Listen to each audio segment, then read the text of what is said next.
Clear कर ले, है ना। तो CYP number 1, check your progress 1, question number 1 से लेकर 10 तक में किसी समस्या की स्थिति में संपर्क करें। Question number 1 to 10, CYP 1।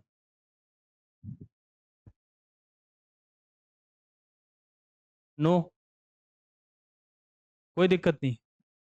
वैसे तो ये सिग्निफिकेंट फिगर वाले हैं, मैंने सारे करा ही दिए थे class. 5 number, number of digit expressing significant figure in 10.216। तो मैं एक बार पुरानी यादें थोड़ा ताज़ा कर देता हूँ। ये इसमें लिखा हुआ है कि 10.216 में सिग्निफिकेंट फिगर बताओ, ये है। तो सिग्निफिकेंट फिगर का नियम ये होता है कि all non zero digits are significant. इसका हिंदी में मतलब ये हुआ कि जो जीरो नहीं है वो गिना जाएगा। अब इसमें से बताओ कि कौन है ऐसा जो जीरो नहीं है। 4 ऐसी गिनतियां हैं जो जीरो नहीं। All non zero are significant, ये पहला नियम होता है। फिर इसके बाद जब नॉन जीरो को हम लोग सिग्निफिकेंट कर देंगे तो बचेगा कौन? जीरो। जीरो 3 जगहों पर पाया जा सकता है, एक सबसे शुरुआत में, एक बीच में और एक सबसे अंत में। अगर शुरुआत में पाया जाए तो उसे कभी भी गिना नहीं जाता है, बीच में पाया जाए तो उसको सदैव गिना जाता है, और अंत में पाया जाए अगर जीरो तो उसको तब गिना जाता है जब गिनती में क्या हो? दशमलव। दशमलव ना हो तो उसको गिना नहीं जाता। तीनों के मैं आपको एक एक उदाहरण दे देता हूँ। जैसे कोई आपसे पूछे कि 0.001, इसमें कितने सिग्निफिकेंट फिगर हैं, तो सिर्फ इसी को गिनोगे, इन दोनों को क्यों नहीं गिना? क्योंकि एक तो ये जीरो है और दूसरी बात शुरुआत में आए, शुरुआत में आने वाले जीरो गिने नहीं जाते। फिर मैंने मान लो ऐसे लिखा 0.0101। अब इसके अंदर पूछा जाए कितने सिग्निफिकेंट फिगर हैं, तो ये दो तो गिने ही जाएंगे क्योंकि ये लोग क्या है? Non zero. जीरो जब शुरू में आता है तो गिना नहीं जाता है, लेकिन zero between two non zero becomes significant, तो इसको गिना जाएगा। तो उसके अंदर कितने सिग्निफिकेंट फिगर हैं? 3। अब अगर मान लो कहीं ऐसा लिखा है 0.01010, इसमें पूछा जाए कितने सिग्निफिकेंट फिगर हैं, तो बताओ क्या सबसे शुरू वाले को गिना जाता है? तो इसको नहीं गिनेंगे। क्या इसको गिनोगे? इसको गिनोगे? Because zero between non zero is significant, तो ये भी गिना जाएगा। ये तो नॉन जीरो है तो गिना ही जाएगा। ये आखिरी वाला है, जब जीरो आखिरी में आए तो देखो कि क्या गिनती में दशमलव है। अगर गिनती में दशमलव है तो इसको गिनना, अगर नहीं है तो ना गिनना। तो ये भी गिना जाएगा। तो कुल सिग्निफिकेंट फिगर कितने हो जाएंगे? 4। कोई पूछे कि 100 में कितनी सिग्निफिकेंट फिगर है, इसके अंदर कितने सिग्निफिकेंट फिगर है, तो आंसर कितना होगा? 1। कैसे पता? क्या इसे गिनोगे? ये लोग आखिरी में आ रहे हैं, और आखिरी में जब जीरो आए तो क्या देखा जाता है कि क्या गिनती के अंदर दशमलव है या नहीं है। तो बताओ इसमें दशमलव दिख रहा है? नहीं दिख रहा है, तो मतलब इनको गिना नहीं जाएगा। तो अभी इसके अंदर कितने सिग्निफिकेंट फिगर हैं? 1 सिग्निफिकेंट फिगर है। लेकिन अगर यही लिख दिया जाए 100 पॉइंट, तो आप बताओ इसके अंदर कितने सिग्निफिकेंट फिगर हैं? 3। क्यों? क्योंकि अब इनको भी गिना जाएगा। नियम बहुत सिंपल है, non zero digit is always significant. Zero 3 जगह आ सकता है, शुरू में, बीच में और अंत में। शुरू में आएगा तो नहीं गिनेंगे, बीच में आएगा तो गिनेंगे, और अंत में आएगा तो देखेंगे कि गिनती में दशमलव है या नहीं है। अगर है तो गिनेंगे, नहीं है तो नहीं गिनेंगे। अब बताओ कि इसके अंदर कितने हैं, तो ये भी गिना जाएगा, इसको भी गिन लेंगे। क्यों? Because it's a zero between non zero. 1 2 3 4 and 5, तो टोटल सिग्निफिकेंट फिगर कितने हो जाएंगे? 5। अब CYP 1 के बाद मैं जा रहा हूँ CYP 2 पे, लेकिन वहाँ जाने से पहले मैं कुछ बातें पहले ही बता दूं। जैसे सबसे पहली बात, 11 नंबर का आंसर गलत दिया है। If I am not wrong, I have to check it once. मैंने अभी अभी उसको देखा।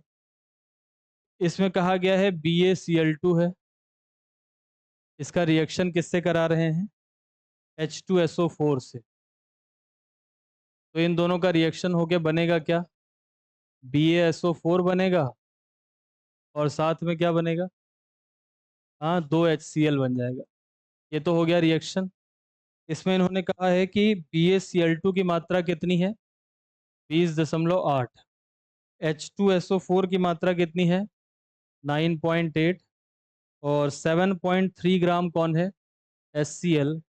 तो पूछा गया है कि ये कितना बनेगा। हम एक बेसिक लॉ जानते हैं, कंजर्वेशन ऑफ मास। वो कहता है कि जितना मास पहले रहा होगा उतना ही मास बाद में। तो माना कि इसका मास कितना है, x मान लेते हैं। तो इसका मान लिया x, तो पहले कितना मास होगा इसको जोड़ दें, ये बराबर होगा बाद में जितना मास है। तो पहले का मास जरा जोड़ो, 8 8 16 के 6 हासिल आई 1, और 9 1 10 के 0, और 2 और 1 3। मैंने सही लिखा है क्या, सही लिखा है। ये बराबर हो जाएगा कितने के, x प्लस 7.3। यहाँ से x निकालोगे ये इधर आएगा, माइनस हो जाएगा। तो 30.6 में से 7.3 घटाना है। तो मुझे लग रहा है कि 0.3 तो आ ही जाएगा, 30 में से 7 गया 23, तो 23.3 सही उत्तर होगा, सेकंड ऑप्शन। और कौन सा दिया है, फोर्थ दिया है, तो उसे सही कर लें। इसका सही उत्तर होगा सेकंड ऑप्शन। Question number 11। फिर क्वेश्चन नंबर 12 पे आ जाते हैं। 11 के बाद 12 भी मैं बता देता हूँ। इसमें कहा गया है कि दो आइसोटोप्स हैं, एक है C14 और एक कौन सा है, C12। और इन दोनों में कहा गया है कि ये दोनों आइसोटोप कुछ कलाकारी कर रहे हैं, पता नहीं क्या, और ये बना रहे हैं कार्बन डाइऑक्साइड। तो इसमें कौन सा लॉ फॉलो हो रहा है। तो अगर आपको याद हो तो मैंने आपको 4 5 लॉ पढ़ाए थे, उनमें कहीं आइसोटोप का नाम नहीं लिया था। तो अगर कहीं नहीं लिया था मतलब इसमें कोई भी लॉ फॉलो नहीं हो रहा होगा। तो इसका जवाब है नन ऑफ दीज। इसमें भी उत्तर कुछ शायद पहला वाला लिखा है। तो 12 का आंसर सही कर लें, 4, fourth will be the correct answer. Law of multiple proportion में क्या दो होते हैं, सेम एलिमेंट होना चाहिए, कहा था कि नहीं कहा था, और उनके दो अलग अलग कॉम्बिनेशन होने चाहिए। इसमें दोनों कॉम्बिनेशन सेम है, CO2 ही बनेगा पहला। दूसरी बात कि ये दोनों सेम एलिमेंट वाली बात भी फॉलो नहीं करेंगे। मैं एक सीधा सवाल पूछना चाहता हूँ, क्या मैंने आपको 4 5 लॉ पढ़ाए, क्या मैंने उनमें कहीं आइसोटोप का नाम लिया। यदि कुछ ऐसा होता तो क्या मैं आपको आइसोटोप का नाम लेता। अरे मतलब अगर उस पर अप्लाई हो रहा होता तो मैं बताता कि नहीं बताता। मैंने नहीं बताया मतलब अप्लाई नहीं हो रहा है। तो इसका जवाब क्या हो जाएगा, नन ऑफ दीज। 12 का सही कर लें जवाब, चौथा। इसके बाद 13 नंबर को स्टार बना ले, 13 नंबर आपको हल नहीं करना है, डू नॉट सॉल्व, बस ऐसे ही हर सवाल का जवाब नहीं होता। ये लॉ ऑफ रेसिप्रोकल प्रोपोर्शन पे बेस्ड है, और वो अभी आपके सिलेबस में सौभाग्य से नहीं। अब 14 से लेके 20 तक में बताएं कोई तकलीफ हो। मुझे लग रहा है 14 से 20 में कोई तकलीफ नहीं होनी चाहिए। मैं एक बार फिर पूछना चाहता हूँ, 14 से लेके 20 तक में कोई तकलीफ हो तो बताएं। तो ये तो हो गई बात पुरानी वाली। अब मैं उन बच्चों से बता देना चाहता हूँ जिनको यहाँ आके याद आया कि मास्टर साहब ने कुछ काम भी दिया था, और उनकी संख्या तकरीबन 80 से लेकर 90% है। तो मैं उनसे कहना चाहता हूँ कि अभी इसमें 20 20 सवाल रोज देंगे। कितना देंगे, 20, जो कि आप बहुत आराम से लगा सकते हैं, चाहे यहाँ बैठ के चाहे वहाँ बैठ के। तो आज आप अगर नहीं करके आए हैं तो खुद को बहुत ज़्यादा कोसे नहीं। कोसने से क्या होगा, तुम्हें लगेगा कि तुम बड़े सीरियस आदमी हो, जबकि ऐसा कुछ है नहीं। तुम सोच रहे होगे कि अरे यार आज गलती हो गई कल सही कर लेंगे। ये सब करने की और ड्रामा करने की जरूरत नहीं है। इट इज़ वेरी सिंपल कि कल आप यहाँ करके दोबारा से आए। कल कहाँ से कहाँ तक करना है, 21 से 40, यानी CYP 3 और CYP 4। दो और सूचनाएं आपको देनी है। पहला, कि जो मैं आपको होमवर्क देता हूँ उसके आगे के सवाल मुझसे ना पूछें, क्योंकि मैं एक दिन में उतना ही तैयार कर पाता हूँ। समझ गए, बहुत तेज गति से भागने की जरूरत नहीं है, दुर्घटना हो जाएगी। तो जहाँ तक बोल रहे हैं उतना तक ही करो। और अगर आपके मन में ऐसा आता है कि सर इतने कम सवालों में मुझे फील नहीं आ रही है, तो आप अपनी ऊर्जा को फिजिक्स में लगा दें। मुझे उम्मीद है फिजिक्स में आपको बहुत बड़ी बड़ी किताबें मिली होंगी। अरे मतलब उसमें बहुत सारे सवाल वाल वाला मिला होगा कि नहीं। उसमें भी मन नहीं लग रहा है तो किधर की तरफ लगा दो, बायो की तरफ। तो सर क्या केमिस्ट्री को ऐसे छोड़ देंगे तो क्या होगा, तुम केमिस्ट्री में उतना ही कर लो जितना मैं तुमसे कह रहा हूँ। तो तुम्हारा नंबर आएगा 180। कितना आएगा, 100। और ये इतने दिन पढ़ाने के बाद अनुभव से और पूरे आत्मविश्वास से बोल रहा हूँ मैं आपको, 180 मार्क्स लाओगे, एक भी नंबर नहीं कटेगा। लेकिन शर्त यह है कि जितना मैं आपको बता रहा हूँ उतना आप कर लें, ये बहुत कठिन है। पिछले 20 सवालों को कहा था करने के लिए, आप करके आए होंगे तो जान ही रहे होंगे, है ना? तो जो मैं बताता हूँ वो सब करना कठिन होता है। शुरू-शुरू में कुछ बच्चों को बताया था कि एक 10 रुपए की कॉपी खरीद लो मैथ्स वाली। याद भी नहीं है कि क्या बताया था। तो कठिन ये है कि जो मैं बोलूँ आप उतना कर ले जाएँ, ये बहुत कठिन है। सिर्फ़ उतना ही करते रहें, इसके बाद आप मेरी ज़िम्मेदारी पे हैं। तुम मुझे साल भर के एंड में दिखा देना कि मास्टर साहब आपने जो बताया था वो मैंने किया और मेरा नंबर देखो आया है 30। मैं ज़िम्मेदारी लेता हूँ, मैं तुम्हारी पूरी फ़ीस भी वापस करूँगा और अगले साल की तुम्हारी फ़ीस और तुम्हारा रहने-खाने का खर्चा भी दे दूँगा। लेकिन आप मेरी पूरी बात मानें तब, समझ गए? और उसका पुख्ता प्रमाण भी मेरे सामने देना। फर्जी के प्रमाण लेके ना चले आना। Every day come into my class, every day follow whatever I am saying and you will end up to 180 number. हो सकता है 1 आध 2 4 उस दिन तुम्हारा मूड खराब हो तो 1-2 क्वेश्चन गलत हो जाए, बाकी कोई बात। और पेपर का चाहे कठिन आए हो चाहे सरल, ये बात भी पूरा गारंटी। पिछले साल के पेपर में भी बच्चों के नंबर 715 आ रहे हैं। अगर आप लोग यूट्यूब चलाते होंगे तो आपको पता होगा। कोचिंग वाले क्लेम कर रहे हैं कि हमारे कोचिंग से अभी तो वो आ गया ना, उसको क्या बोलते हैं, ओएमआर, आंसर की आ गई। तो there are people who are claiming कि हमारे यहाँ से 700 नंबर से ऊपर वाले 20-25 बच्चे हैं। तो वो भी तो बच्चे ही हैं। तो पेपर कठिन वठिन नहीं होता है, हमारी तैयारी अच्छी नहीं होती है, ये बस बात। You just have to follow, और उसमें से बाहर नहीं आएगा। पिछली बार भी पेपर एनसीईआरटी या उससे एक आध दाएं बाएं ही आता है, पेपर उतने में आता है। ये सब तो बात हो गई ज्ञान की। काम की बात इतनी कि कल 20 करके लाना, समझ गए? अरे मतलब 20 आगे वाले करके लाना, ठीक है? 38 तक ही है। CYP 3 और CYP 4 ये दोनों आपको कल करना है। अब हम लोग चलते हैं अपने नए चैप्टर पे। चैप्टर का नाम क्या है? Structure of atom.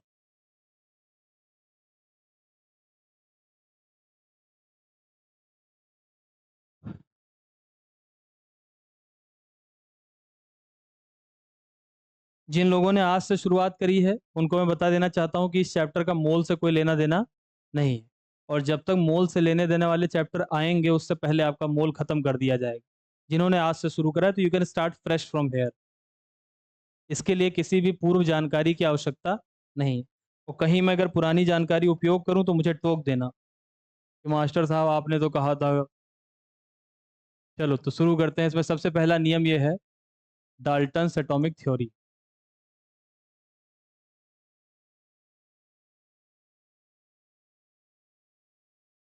डाल्टन एक हाई स्कूल के टीचर थे। उनको एक सर्टिफिकेट प्राप्त था। इंडिया में पढ़ाने के लिए जैसे टेट की परीक्षा क्वालिफाई करनी पड़ती, टेट जानते हो, टीईटी। ऐसे प्रोफेसर बनने के लिए नेट क्वालिफाई करना पड़ता है, NET। तो ऐसे ही वहाँ पर भी हाई स्कूल पढ़ाने के लिए, अपने यहाँ हाई स्कूल पढ़ाने के लिए कोई सर्टिफिकेशन की ज़रूरत नहीं है। वहाँ पे मैट्रिक विदेशों में पढ़ाने के लिए सर्टिफाइड टीचर होना चाहिए। वहाँ के बोर्ड्स बहुत अच्छे हैं। Board of certification is very good in foreign countries. जैसे वहाँ विदेशों में अगर आप मेडिकल प्रैक्टिस करना चाहते हैं तो वहाँ भी एक बोर्ड है, मेडिकल बोर्ड। और उससे सर्टिफाइड होना बहुत ही टेढ़ी खीर होती है। और आप सर्टिफाइड हो भी जाएंगे तो सिर्फ 5 साल के लिए। 5 साल बाद फिर परीक्षा दो। आपका 5 साल में सर्टिफिकेशन इनवैलिड, क्योंकि वो नई चीज़ें अपडेट हो जाती। इंडिया में ये है कि अगर आप एक बार मेडिकल कॉलेज में घुस गए तो आपकी डिग्री को कोई हाथ लगा नहीं। हाँ, सर्टिफाइड हो गए बिल्कुल से। और बहुत सारे लोग तो जाते भी नहीं कॉलेज में। कई जगह ऐसे पता चलता है कि 20-20 साल नौकरी कर ली, उसके बाद पता चला कि उनकी डिग्री जो थी वो फर्जी थी। तो 20 साल तो कर लिया नौकरी, उसके बाद पता चला। तो बहरहाल तो ये मैट्रिक के सर्टिफाइड टीचर थे। ऑल ऑफ सडन इनके मन में कुछ ऐसी बातें आई कि इन्होंने सोचा कि संसार में जो कुछ भी बना है वह सब किससे बना है? एटम से। मनुष्य एक जिज्ञासु प्राणी है, तो वो हमेशा कुछ ना कुछ खोजता रहता है। तो उसके मन में जब उसने आसपास देखा तो उसको दो चीजें दिखाई दी जो उसने समझ में उसके आई। तो उसने जो ब्रह्मांड है उसको दो टुकड़े में काटा। Whatever you see around you is universe. ब्रह्मांड दो चीजों से मिलकर बना है। एक क्या है इसमें से? मैटर। और एक क्या है? एनर्जी। जो मैटर है वो है जिसे आप छू सकते हैं, अगर आप मतलब थियोरेटिकल परिभाषा देखें तो मैटर वो है जिसे आप छू सकते हैं और एनर्जी वो है जिसे आप छू नहीं सकते। जैसे उदाहरण के लिए, क्या आप रॉड को छू सकते हैं लेकिन इससे निकलने वाले उजाले को नहीं छू सकते? क्या आप मुझे छू सकते हैं लेकिन मेरी आवाज़ को नहीं छू सकते हैं? तो मेरी आवाज़ जो है, साउंड, वो एनर्जी हो गई और मैं क्या हो गया? मैटर। आपके आसपास खूब मैटर है जिधर देखना चाहो, आपकी कॉपी, किताब, पेन, पेंसिल, बगल वाला लड़का, ऑब्लिक बगल वाली लड़की, सब क्या है? मैटर। मैटर वो है जिसे हम क्या कर सकते हैं? छू सकते हैं। एयर क्या है? एयर को भी आप छू सकते हैं। कभी कभी एयर आपको छू के बहुत दूर तक लेके चली जाती है। तो देखा होगा तुम लोगों ने, कहीं कहीं उसमें निकलता है कि तेज हवाओं में वो छत पे खड़े थे, नीचे बह गए। अरे मतलब गिर गए नीचे। और आंधी से पेड़ क्या हुआ? गिर गया। तो अगर हवा किसी को छू नहीं सकती है तो पेड़ को गिराया किसने? तो मतलब कि एयर इज ऑल्सो मैटर। इसके अलावा साउंड क्या है? एनर्जी। लाइट क्या है? एनर्जी। तो दीज आर एनर्जी। तो आप अपने आसपास देखेंगे तो दो तरह की चीजें हैं, एक मैटर और एक एनर्जी। एनर्जी फिजिक्स वाले पढ़ाते हैं। वो साल भर में बहुत सारी दुनिया भर की एनर्जी पढ़ाएंगे। जैसे वो बताएंगे कि काइनेटिक एनर्जी, पोटेंशियल एनर्जी, और दुनियादारी का रोटेशनल रोटेशनल, खूब एनर्जी पढ़ाते हैं वो लोग। कौन लोग? फिजिक्स वाले। हम लोग एनर्जी पे बात नहीं करते, हम किस पे बात करते हैं? मैटर, जिसे हम छू सकते हैं। तो मनुष्य के अंदर जिज्ञासा हुई कि ये सारा मैटर बना किससे है। जैसे मेरे अंदर जिज्ञासा हो जाए कि ये किससे बना है, तो मैं इसको तोड़ना शुरू कर दूं। तोड़ते तोड़ते तोड़ते तोड़ते एक दिन ऐसा आएगा जब इसको और तोड़ नहीं पाएंगे। तो उस दिन जो पार्टिकल बनेगा, क्या वो सबसे छोटा पार्टिकल होगा? सबसे छोटा की परिभाषा क्या होती है? जिसे और तोड़ा ना जा सके। उसका नाम दिया डाल्टन ने एटम। उसका नाम क्या दिया? एटम। एटम पता नहीं कौन सी भाषा का शब्द है जिसमें वो ए और टोमॉस दो शब्द से बना है। ए का मतलब नॉट, और वो टोमॉस मतलब डिविजिबल। तो जिसको और तोड़ा ना जा सके वही क्या कहलाता है? एटम। पहला नियम। दूसरा नियम, हमारे आसपास जो कुछ भी बना है वो सब किससे बना है? हैं? एटम से। इसका मतलब कि मैं किससे बना हूँ? एटम से। तुम भी किससे बने हो? एटम से। और सौभाग्य से ये बोर्ड भी किससे बना है? एटम से। इसका मतलब जो कुछ भी आप इमेजिन कर सकते हो ये सब बना किससे है? एटम से। अगला सवाल मन में आता है, और लोगों ने पूछा भी, कि अगर मैं भी एटम से बना हूं और ये भी एटम से बना है, तो हम दोनों अलग अलग क्यों? क्या मैं और बोर्ड में आपको कोई फर्क समझ में आ रहा है? क्या ये लिविंग है? क्या मैं लिविंग हूँ? वाह, कैसे पता? तो ये आपको बायो वाले पढ़ाएंगे आज। What is living? आज ही से शुरू होगा ना। तो व्हाट इज लिविंग का मतलब जिंदा होने का सबूत आज आपको मिल जाएगा। तो मतलब हमारे और बोर्ड में कुछ फर्क है कि नहीं है? अच्छा, ये बोर्ड किससे बना है? मैं किससे बना हूँ? एटम। तो बने सेम से हैं तो अलग अलग क्यों हैं? तो जब डाल्टन से बात पूछी गई तो उन्होंने कहा कि इसका एटम जो है वो इसके जैसा है, और मेरा एटम किसके जैसा है? मेरे जैसा। मेरा इसके जैसा नहीं है और इसका मेरे जैसा नहीं है, मतलब जिसका जिसके जैसा है उसका उसी के जैसा है। समझ रहे हो बात? तो लोगों ने पूछा कि किसका किसके जैसा है, तो उन्होंने कहा ये हमें नहीं पता, लेकिन ये है कि जिसका जिसके जैसा है उसका उसी के जैसा है। उन्होंने बताया, if there is a metal silver and one more metal which is सोना, तो the atoms of silver will be like of, Hindi में बता दे, सिल्वर के सिल्वर जैसे, और गोल्ड के किससे जैसे? गोल्ड के जैसे। इसको इंग्लिश में बोला जाता है कि atoms of a single element are alike. Alike माने एक जैसे, while they are different from other element, मतलब वो दूसरे वाले से अलग होते हैं। ये बात उन्होंने बता दी। तीसरी बात उन्होंने बताई कि संसार में आप जो कुछ भी देख रहे हैं वो सब एटम के कॉम्बिनेशन से बना है। तो different element combine and they form compound. उदाहरण के लिए, एक एलिमेंट है जिसका नाम है हाइड्रोजन, और एक एलिमेंट है जिसका नाम क्या है? ऑक्सीजन। दोनों मिलते हैं तो क्या बनता है? क्या बनता है? पानी। अब एक सवाल मैं पूछता हूँ, बताओ अगर मैंने 4 ग्राम हाइड्रोजन लिया और 4 ग्राम ऑक्सीजन लिया है, तो पानी कितने ग्राम बनेगा? तो ये 4 4 ग्राम लेने से 8 ग्राम बनता नहीं। ये एक राज की बात है। तो ये हम लोग बाद में पढ़ेंगे ना। लेकिन अभी मैं सिर्फ इतना बताना चाहता हूँ कि हाइड्रोजन और ऑक्सीजन मिलने से क्या बनता है? पानी। इसका मतलब elements combined to form compound. फिर से सारी बातें बता देता हूँ। डाल्टन एक वैज्ञानिक नहीं, अपितु एक हाई स्कूल के टीचर थे। ऑल ऑफ सडन मन के मन में बात आई कि सारी दुनिया में सब कुछ किससे बना है? एटम से। हम किससे बने? एटम से। तुम भी किससे बने हो? एटम से। और atoms of same element are alike, and atoms of different element are different. तीसरी बात, एटम्स कंबाइन करते हैं तो क्या बनता है? कंपाउंड। एटम संसार का सबसे छोटा पार्टिकल है, एटम को और तोड़ा नहीं जा सकता। और एक सबसे मजेदार बात जो इन्होंने बताई, वो law of conservation of mass पे बेस्ड थी। वो उन्होंने बताया कि atom can neither be created nor destroy. ये सबसे मजेदार बात। यानी कि इस धरती पे जितने एटम हैं वो फिक्स है। संसार में जितने एटम हैं वो क्या हैं, फिक्स हैं। यानी इस धरती पे आज तक कोई आया नहीं है और कोई जाएगा भी नहीं। It's just a rearrangement. ये क्या है, रीअरेंजमेंट। और इसे सोच के कितना मजेदार लगता है कि आज मैं जो हूँ तुम्हारे सामने, ये कुछ कॉम्बिनेशन ऑफ एटम्स है। कल को हो सकता है कि ये कॉम्बिनेशन ऑफ एटम किसी दूसरे रूप में खड़ा हो जाए। सही बात है कि नहीं? यही होता है। आपके दादा परदादा कहीं गए नहीं हैं, कहाँ चले जाएंगे? Atom can neither be created nor destroy. दादाजी किससे बने थे? या किसी के जिंदा हो तो बुरा ना माने। जिनके चले गए उनकी बात हो रही। तो जब आपके दादाजी परदादा की बात करते हैं, वो तो किसी के नहीं होंगे उम्मीद है। तो मान लो आपके वो फोर फादर जो हैं वो चले गए संसार से, तो आप उन्हें क्या करते हैं? मतलब कहीं ना कहीं आप सेटल कर देते हैं उनको। अरे मतलब एज पर द रिलीजन, अपने अपने धर्मानुसार कोई जला देता है, कोई दफना देता है, कुछ ऐसे करके सेटल ही तो करते हैं उनको। तो जब वो सेटल हो जाते हैं तो वो डिकम्पोज हो जाते हैं। दादाजी क्या हो गए? डिकम्पोज। अब दादाजी बन गए कार्बन नाइट्रोजन हाइड्रोजन ऑक्सीजन, और उसको प्रकृति फिर खींच लेती।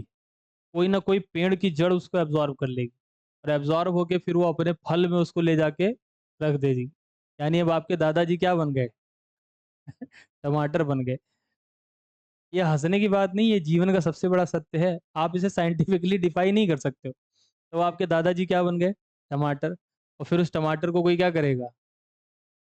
तो जब आप टमाटर खाते हैं तो अपने अथवा किसी और के दादा या परदादा को ही तो खा रहे होते हैं। अब वो डिपेंड करता है कि तुम्हारी किस्मत कैसी है। हो सकता है कि दादा परदादा को खा रहे हो सकता है कोई जानवर वानवर हो। अरे जीव जंतु भी तो मरते हैं, समझ गए? तो वो ऐसे चलता रहता है। Atom can neither be created nor destroy. This theory is called Dalton's atomic theory. Points of Dalton atomic theory क्या क्या है? सबसे पहले, संसार में जो कुछ भी बना है वह एटम से बना है। मैं किससे बना हूँ? एटम से। तुम किससे बने हो? एटम से। आलू पराठा किससे बना है? आलू पराठा किससे बना है? एटम से। आलू से, वाह। वो आलू किससे बना है? और कुछ बताते? हाँ, आलू इज ए स्टेम है। तो कहने का मतलब कि आलू पराठा भी किससे बना है? एटम से। पूड़ी किससे बनी है? छोला किससे बना है? गाजर का हलवा किससे बना है? हैं, गाजर से। और गाजर अल्टीमेटली किससे बना है? एटम से। तो इस संसार में जो कुछ भी बना है वो किससे बना है? एटम से। ये किसने कहा था, मैंने कि डाल्टन ने? Atom can neither be created nor destroyed. Atom combine होते हैं तो क्या बनता है? कंपाउंड। और हम अलग अलग कंपाउंड दुनिया में देखते हैं। जैसे उदाहरण के लिए कार्बन डाइऑक्साइड, H2O। H2O भी क्या है? कॉम्बिनेशन। दूसरी बात कि एक एलिमेंट का एटम एक जैसा होता है और दूसरे एलिमेंट का दूसरे जैसा, इसका उसके जैसा नहीं होता और उसका इसके जैसा नहीं होता। लेकिन कौन किसके जैसा होता है ये डाल्टन ने नहीं बताया था। एटम को फर्दर तोड़ा नहीं जा सकता है। एटम क्या होता है? इन अरे मतलब नॉट डिविजिबल। डिविजिबल मतलब तोड़े जाना। और ये सब बातें हो गई। तो लिखो अपनी कॉपी में Dalton's atomic theory. Dalton's atomic theory. इसका पहला पॉइंट लिखो।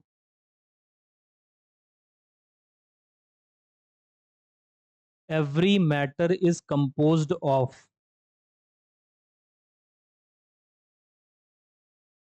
Every matter is composed of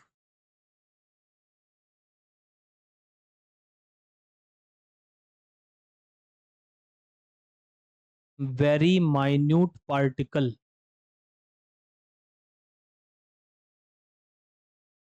every particle is composed of very minute particle called as atoms।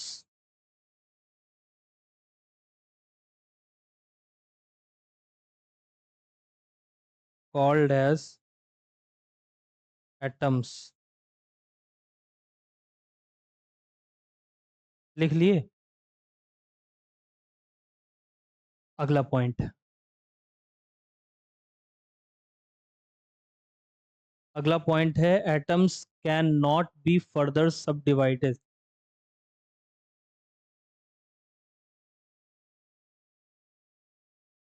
Atom can not be subdivided. इसका मतलब क्या हुआ? एटम को और तोड़ा नहीं जा सकता। फुल स्टॉप लगा के लिखो। The word atom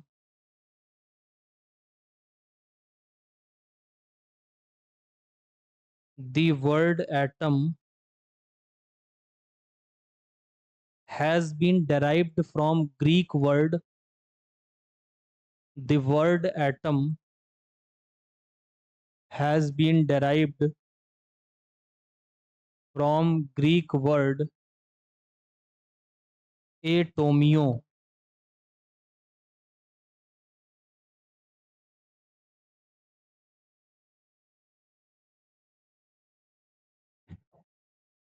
It is derived from Greek word atomio, which means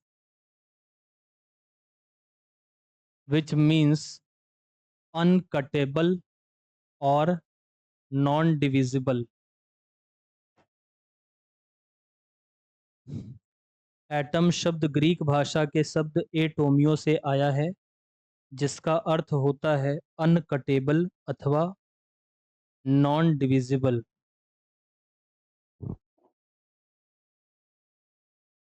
अगला point,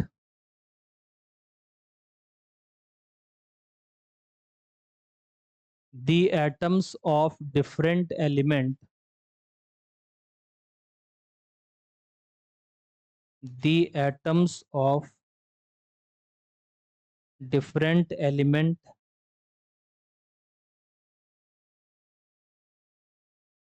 differ from each other differ from each other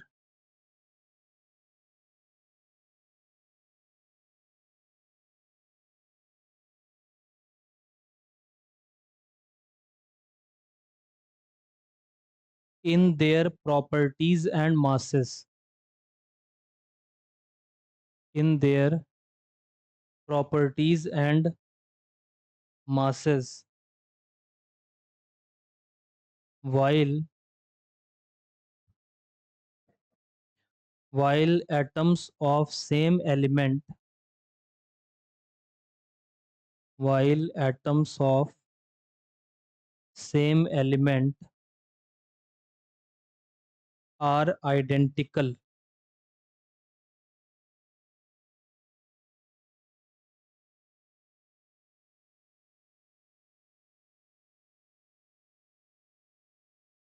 while atoms of same element are identical।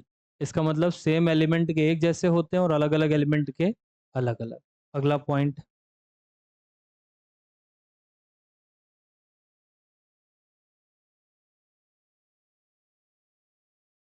the atoms of different element the atoms of different element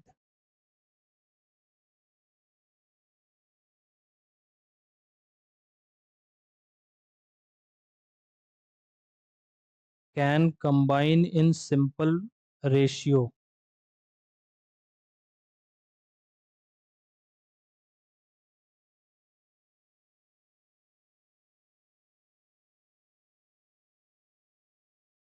can combine in simple ratio to form compounds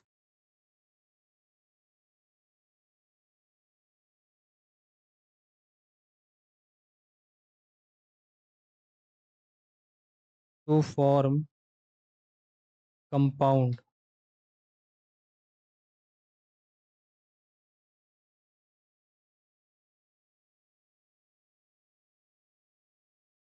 अगला point, atom can neither be created nor destroyed atoms can neither be created nor destroyed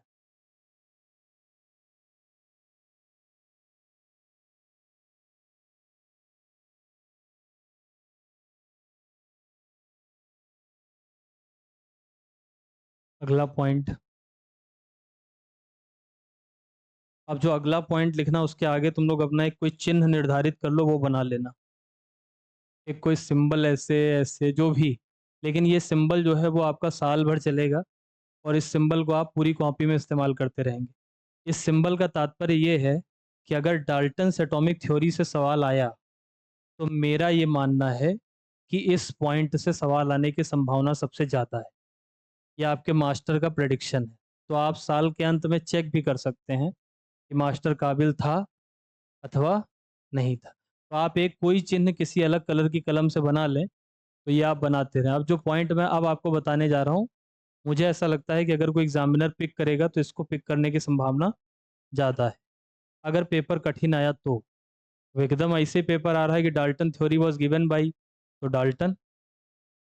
सही बात है कि नहीं? अब इसमें ना कहना कि सर आपने तो ये बताया नहीं था। बता तो रहा हूँ, डाल्टन थ्योरी किसने दी थी?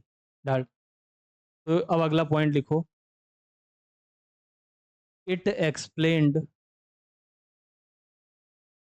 It explained law of conservation of mass, law of constant proportion, या इसी को बोलते हैं लॉ ऑफ डेफिनिट प्रोपोर्शन। तीसरा है लॉ ऑफ मल्टीपल प्रोपोर्शन। ये जो इनकी थ्योरी थी, इसने इन तीन लॉज को एक्सप्लेन कर दिया था। तो आपसे पूछा जाए कि बताओ डाल्टन की थ्योरी ने किस लॉ को एक्सप्लेन नहीं किया, तो उसमें इन तीन को तो किया था। तो जो चौथा ऑप्शन होगा उसको टिक कर देना। अब चौथा कह दे न्यूटन्स लॉज ऑफ मोशन, तो उसको क्या करना, टिक कर देना। डाल्टन ने उसको वो मतलब एक्सप्लेन नहीं। चौथे में कुछ भी लिख सकते हैं, अवोगाद्रो लॉ, ये लॉ वो लॉ कुछ भी। तो इन तीन को इन्होंने सक्सेसफुली एक्सप्लेन किया था। किसको किसको? Conservation of mass, constant proportion और मल्टीपल प्रोपोर्शन। अगर आप इनके बारे में जानते हैं तो बहुत अच्छी बात है। अगर नहीं जानते हैं तो आने वाले समय में जान जाएंगे। अभी बस इतना जानो कि डाल्टन ने तीन नियम को क्या किया था, एक्सप्लेन कर दिया था। पहला वाला तो जान ही गए, law of conservation of mass. जब एटम ही नहीं नष्ट हो रहा है तो मास भी नष्ट नहीं होगा। मास can neither be created nor destroyed. बाकी लॉ समय आने पे आपको बता दिए जाएंगे अगर आप नहीं जानते हैं। और अगर आप जानते हैं तो बहुत ही बधाई की बात है। अब आगे इसमें अगला पॉइंट लिखो, ये इसी के अंतर्गत चल रहा है। It could not explain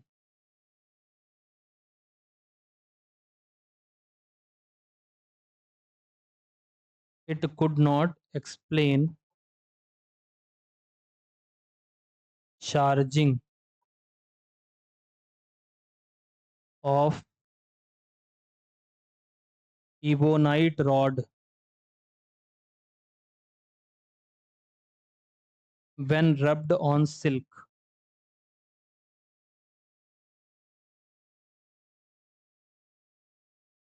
charging of ebonite rod when rubbed on silk. Ebonite rod और नहीं जानते हो तो सीधा आपने एक एक्सपेरिमेंट बचपन में किया होगा। एक कलम ले लो, कागज के छोटे छोटे टुकड़े कर लो और उसके बाद इसको ऐसे सर पे करो, अगर बाल है तो ये क्या हो जाता है, नहीं होगा तो नहीं चार्ज होगा मतलब मैंने, तो उसमें पीछे की तरफ हो तो जहाँ भी मतलब है, तो आप ऐसे करें तो ये क्या हो जाता है, चार्ज। तो उसको ऐसे उस पर करोगे तो कागज के टुकड़े क्या होंगे, चिपक जाएंगे। इसको चार्जिंग फिनोमेना बोलते हैं।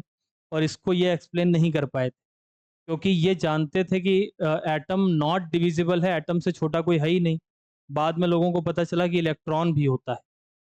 क्या होता है, इलेक्ट्रॉन। और आप जानते हैं कि ये जो चार्जिंग होती है वो because of transfer of electron होती है, क्योंकि प्रोटॉन और न्यूट्रॉन कहाँ रहते हैं, न्यूक्लियस में। तो वो बात बाद की है, तो ये इसको एक्सप्लेन नहीं कर पाए थे कौन, डाल्टन।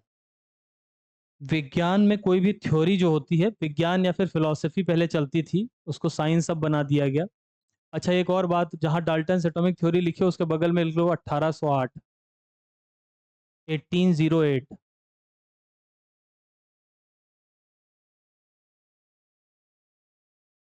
1808, ठीक है। क्या लिखे, 1800। ठीक है। तो हम लोग क्या थे उस समय? हाँ भारत, नहीं हम लोग तो नहीं पैदा हुए। भारत उस समय गुलाम था। भारत अंग्रेजों का क्या था? गुलाम। तो हम लोग तोड़े जा रहे थे बढ़िया। 1857 में पहली बार क्रांति हुई है। और आज़ाद कब हुए हम लोग? 1947 में। तकरीबन 200 साल अंग्रेज रहे हमारे घर पे। तो जोड़ लो 1747 से 1947। तो 1808 तो बीच में ही आएगा ना। तो मतलब हम लोगों को गुलाम हुए काफ़ी समय हो गया था अंग्रेजों के आने के बाद। तो हम लोग अपना अलग काम में बिजी थे, हम लोग कट्टा वट्टा ढूंढ रहे थे। और ये लोग क्या है कि ये डाल्टन एटॉमिक थ्योरी लोग पढ़ लिख रहे थे। तो इसीलिए वो आप लोग मौज कर रहे हैं, हम लोग क्या कर रहे हैं, पढ़ रहे हैं। तो डाल्टन एटॉमिक थ्योरी किस सन में दी गई थी? 1808। एंड फर्स्ट इंडियन रिवॉल्ट कब आया था? हाँ 1857। पहली क्रांति भारत में कब आई? 1857। ये तो सुना होगा तुम लोगों ने, है ना? अच्छा, तुम लोग हिस्ट्री हिस्ट्री तो पढ़े ही होगे। अंग्रेजों भारत छोड़ो आंदोलन कब किया गया? अंग्रेजों भारत छोड़ो जानते हो? Quit India movement. चलो इंडिया कब आज़ाद हुआ? 1947 में, ओके। एंड हमारे देश का संविधान कब लागू हुआ? 1950 में। 1850 में कौन सा संविधान लगा? 1950 में। चलो अच्छा, बहरहाल ये सब तो अलग बात है। तो क्या आप जान गए डाल्टन एटॉमिक थ्योरी क्या है? चलो मेरे दो तीन सवालों का जवाब दो। Dalton atomic theory was given by. Very good. According to Dalton atomic theory the smallest particle is atom. Atom किस शब्द से आया है? एटोमियो। एटोमियो किस भाषा का शब्द है? ग्रीक। इसका मतलब क्या होता है?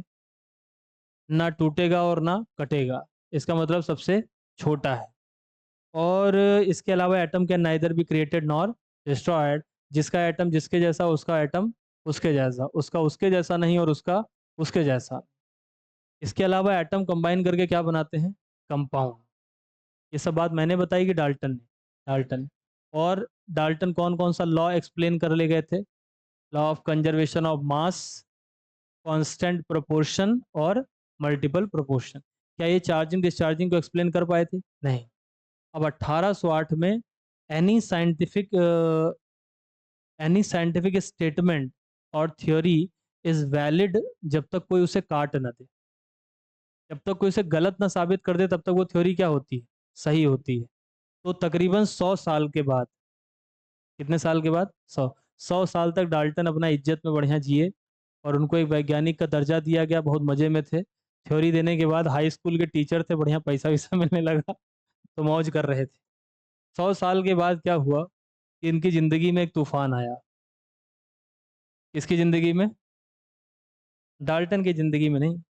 उनकी जिंदगी में क्यों तूफान आएगा? एक आदमी था, उसका नाम क्या था? जे जे थॉमसन।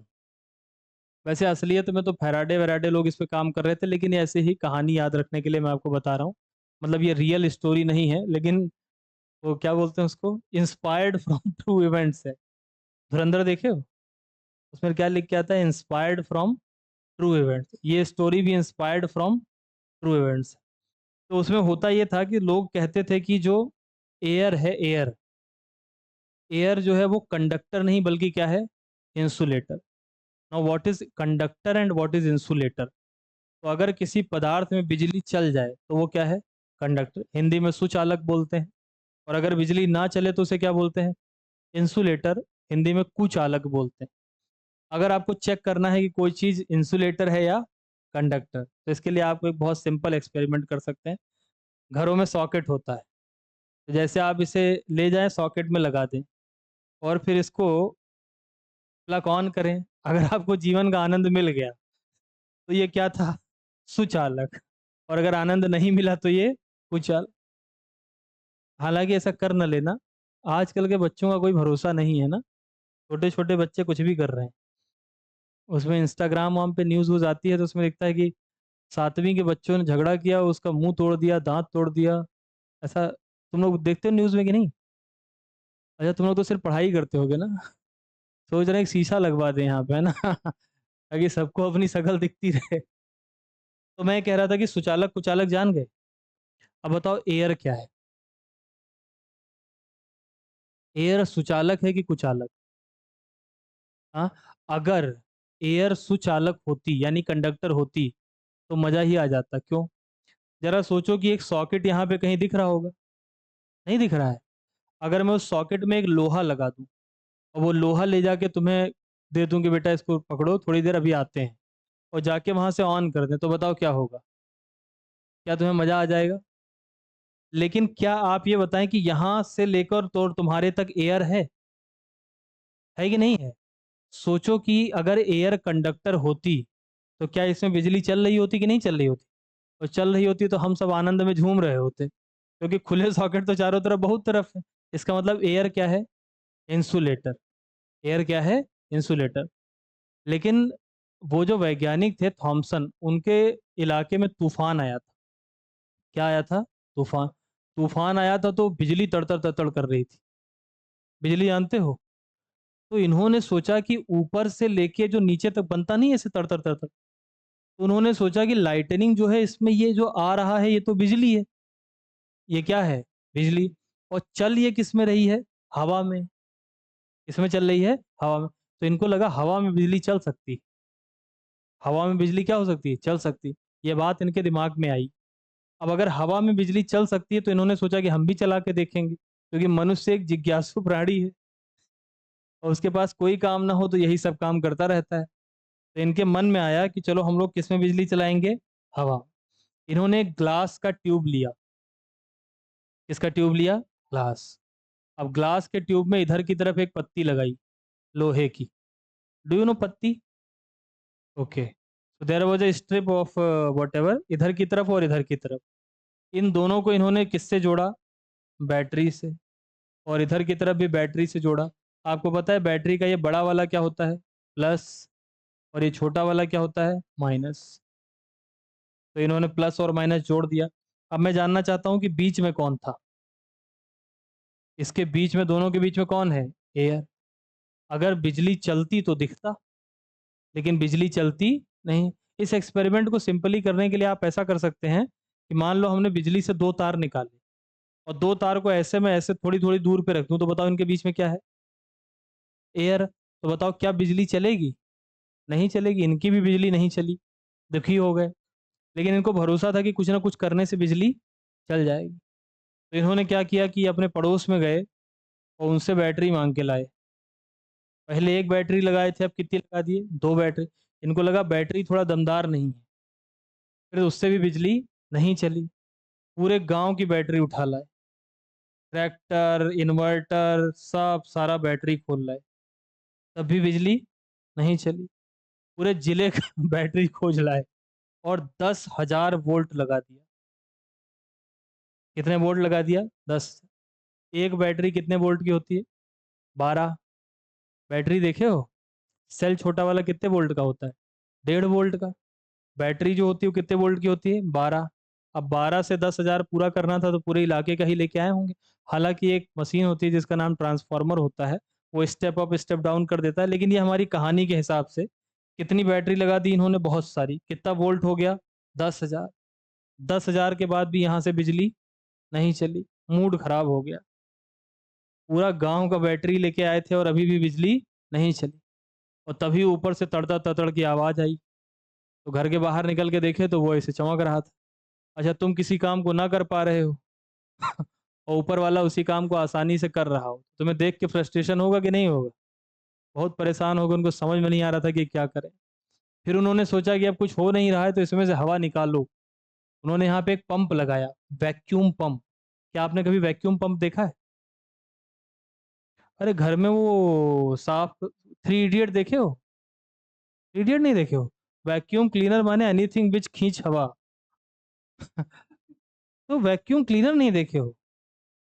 कबीले वबीले से उठा के लाएंगे तुम्हें। उला लाला कर रहे थे सीधे इधर पकड़ पकड़ के। उन्होंने वैक्यूम क्लीनर नहीं देखा है? देखा होगा, एक होता है ना गड़गड़ गड़गड़ करता रहता है, उसको ऐसे करो तो खींच लेता है कूड़ा उड़ा।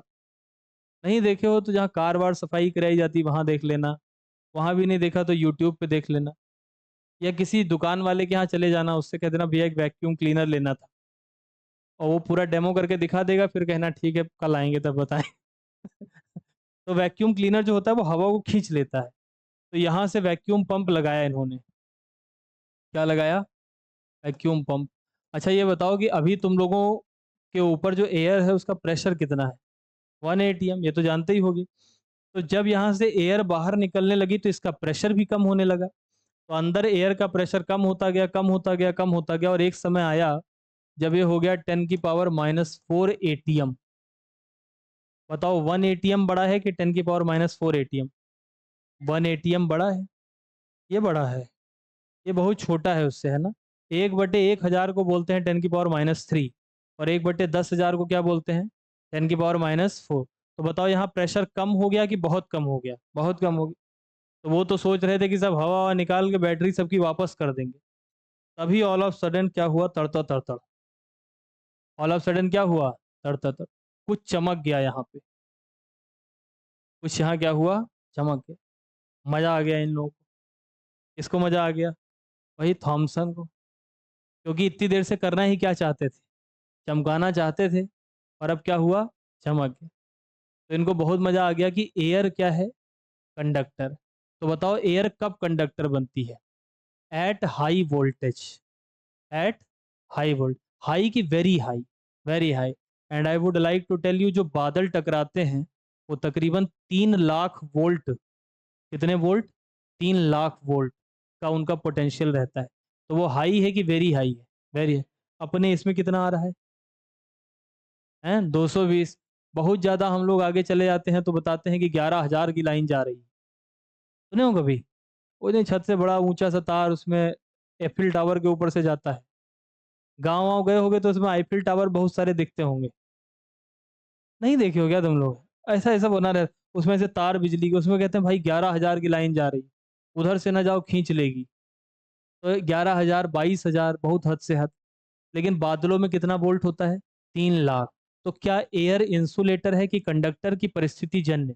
परिस्थिति जन्य। नॉर्मली एयर क्या है? इंसुलेटर। बट अगर हम बहुत हाई वोल्टेज दे तो वो क्या बन जाती है? कंडक्टर। और हाई वोल्टेज के साथ प्रेशर क्या होना चाहिए? हाई की लो? लो।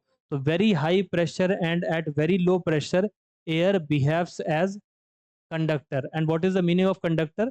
Current can flow. कंडक्टर माने क्या है? Current can flow. दूसरी बात है, जो ग्लास की ट्यूब थी वो इतनी बड़ी नहीं थी, इतनी बड़ी थी। तो ये ना समझना कि इतना बड़ा ग्लास का ट्यूब लेके एक्सपेरिमेंट कर रहे थे, बहुत छोटी सी ट्यूब थी। उसमें कुछ चमक गया तो इनको पता चल गया। इस एक्सपेरिमेंट को बोलते हैं ग्लास ट्यूब एक्सपेरिमेंट। कौन सा एक्सपेरिमेंट? ग्लास ट्यूब एक्सपेरिमेंट के नाम से भी इसको जाना जाता है। अब जब ये चमक गया तो इनको आगे इसके बारे में रिसर्च करना था कि क्या चमका, कैसे चमका, क्यों चमका, तो उस पर वो अध्ययन करने लगे। और इसमें अध्ययन करने के दौरान इनको बहुत मज़ेदार बातें पता चली। जैसे सबसे पहला इन्होंने देखा, अब भाई ध्यान से सुनना, कैसे सुनना? ध्यान से। मैं पहले तो एक बात पूछना चाहता हूँ। बताओ ये जो एयर है, ये एयर बनी किसकी है? हाँ, दो चीज़ों की। कौन सी दो प्रमुख गैस हैं? हाँ, नाइट्रोजन और ऑक्सीजन। तो पहले तो ये जानो कि एयर किसका बना है? नाइट्रोजन और ऑक्सीजन। यानी यहाँ पर बीच में दो लोग प्रमुख रूप से टहल रहे होंगे, एक तो कौन? नाइट्रोजन, और दूसरा कौन? ऑक्सीजन। अब मैं जो कहने जा रहा हूँ उसको आप ध्यान से सुने कृपया। हुआ ये था कि इन्होंने इसके बीच में दो चार पांच काम किए। पहला काम तो इन्होंने ये किया, इन्होंने बीच में यहाँ एक पंखा रख दिया। अब जब ट्यूब छोटी सी थी तो पंखा भी क्या होगा? छोटा सा। तो बहुत छोटा सा पंखा रखा। अब जब बहुत छोटा सा पंखा रखा तो ये पंखा घूम गया। ये पंखा क्या हुआ? घूम गया। इसके घूमने से उनको एक बात पता चल गई कि इधर से इधर की तरफ एनर्जी नहीं आ रही, बल्कि पार्टिकल आ रहा है। क्या आ रहा है? पार्टिकल। कैसे? मान लो रास्ते में एक पंखा रखा हो और मैं यहाँ खड़ा हूँ, तो बताओ कि मैं कितनी तेज चिल्लाऊं कि पंखा घूम जाएगा? आप चाहे जितना तेज चिल्लाओ, पंखा घूमने वाला नहीं है। अच्छा, अगर मैं उस पर एक टॉर्च मार दूं तो क्या पंखा घूम जाएगा? टॉर्च से वहां क्या जा रही है? लाइट। लाइट क्या है? एनर्जी। एनर्जी किसी को घुमाता नहीं है। उसी तरीके से मैं बोलूंगा तो क्या जाएगा? साउंड। साउंड किसी को घुमाएगा नहीं। लेकिन अगर मैं एक पार्टिकल ले लूं, ये एक पार्टिकल है, और इसको फेंक के मारे और निशाना सही लग जाए, तो क्या पंखा घूम जाएगा? यानी किसी को घुमाने का काम कौन कर सकता है? पार्टिकल। इसका मतलब अगर रास्ते में रखने से पंखा घूम गया तो ये जो चमक रहे थे ये एनर्जी नहीं है, बल्कि क्या है, पार्टिकल। कुछ पार्टिकल हैं जो इधर से इधर दौड़ रहे हैं। कौन दौड़ रहे हैं? पार्टिकल। तो सबसे पहला तो ये प्रूफ हो गया कि ये जो बीच वाले लोग हैं वो क्या हैं? पार्टिकल। और आप जानते हैं पार्टिकल के पास क्या होता है? मास। पार्टिकल के पास क्या होता है? मास। और अगर इनके पास मास है और ये चल रहे हैं, तो चलते हुए पार्टिकल के पास वेलोसिटी भी होगी। वेलोसिटी जानते हो? अच्छा, मास और वेलोसिटी को गुणा कर दो तो क्या हो जाता है? मोमेंटम। आपने सुना होगा फिजिक्स में कभी, P बराबर क्या होता है? mv। तो इसका मतलब क्या इन पार्टिकल्स के पास मास है कि नहीं है? क्या इनके पास वेलोसिटी है? क्या इनके पास मोमेंटम है? What is momentum? मोमेंटम मतलब मोमेंटम। मोमेंटम माने क्या होता है? मोमेंटम। अच्छा, ये बताओ कि काइनेटिक एनर्जी का सूत्र क्या होता है? बहुत बढ़िया, काइनेटिक एनर्जी बराबर हाफ एम बी स्क्वायर। किसी के पास मास है और वेलोसिटी है तो उसके पास कौन सी एनर्जी होगी? Kinetic energy. तो क्या इन पार्टिकल्स के पास काइनेटिक एनर्जी है? बिल्कुल है। अच्छा, एक बात मान लेते हैं कि इस पार्टिकल के पास, माना किसी एक पार्टिकल के पास 100 जूल काइनेटिक एनर्जी। कितने जूल? 100 जूल। और अगर मान लो कि मैं वो पार्टिकल हूं और मेरे पास 100 जूल काइनेटिक एनर्जी है और मैं दौड़ता हुआ जा रहा हूं। जब मैं दौड़ूंगा तभी काइनेटिक एनर्जी आएगी। काइनेटिक एनर्जी का सूत्र बताओ। Half m v square. क्या मेरे पास मास है? अभी मेरे पास काइनेटिक एनर्जी है? क्यों नहीं है? क्योंकि मैं चल नहीं रहा हूं तो मेरी वेलोसिटी क्या है? जीरो। मैं दौड़ने लगूं तो मेरी काइनेटिक एनर्जी आ जाएगी। क्या आप वो निकाल भी सकते हैं? माना मेरा मास 100 किलो, हालांकि है नहीं और मैं चाहता भी नहीं कि हो जाए। तो माना मेरा मास कितना है? 100 किलो। और मेरी वेलोसिटी जो है वो मान लो 10 मीटर पर सेकेंड। तो 10 लिखेंगे कि 10 का स्क्वायर, और आगे गुणा किससे करेंगे? हाफ से। तो मुझे लग रहा है कि ये बन जाएगा 50। और 50 में 2 जीरो और आएगा तो कितने जूल हो जाएगा? तो मैं अगर 10 मीटर पर सेकेंड से दौड़ने लगूं तो मेरी काइनेटिक एनर्जी कितनी हो जाएगी? 5000 जूल। क्या आप इससे सहमत हैं?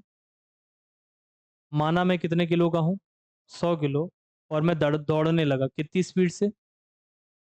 10 मीटर पर second. Now I have a kinetic energy of कितना जूल? 5000। अब हम आंख बंद करके दौड़ते चले जा रहे हैं। सामने गेट आया। सामने क्या आया? गेट। लेकिन मैं उसको देख नहीं पाया। बताओ क्यों नहीं देख पाया? क्योंकि आंख बंद करके जा रहे थे। तो मैं उसको देख नहीं पाया और मैं गेट से टकराया। मैं गेट से क्या हुआ? टकराया। तो जैसे, अच्छा ये गेट शीशे का नहीं है, ये माना कि लोहे का गेट है। बहुत मजबूत लोहे का गेट।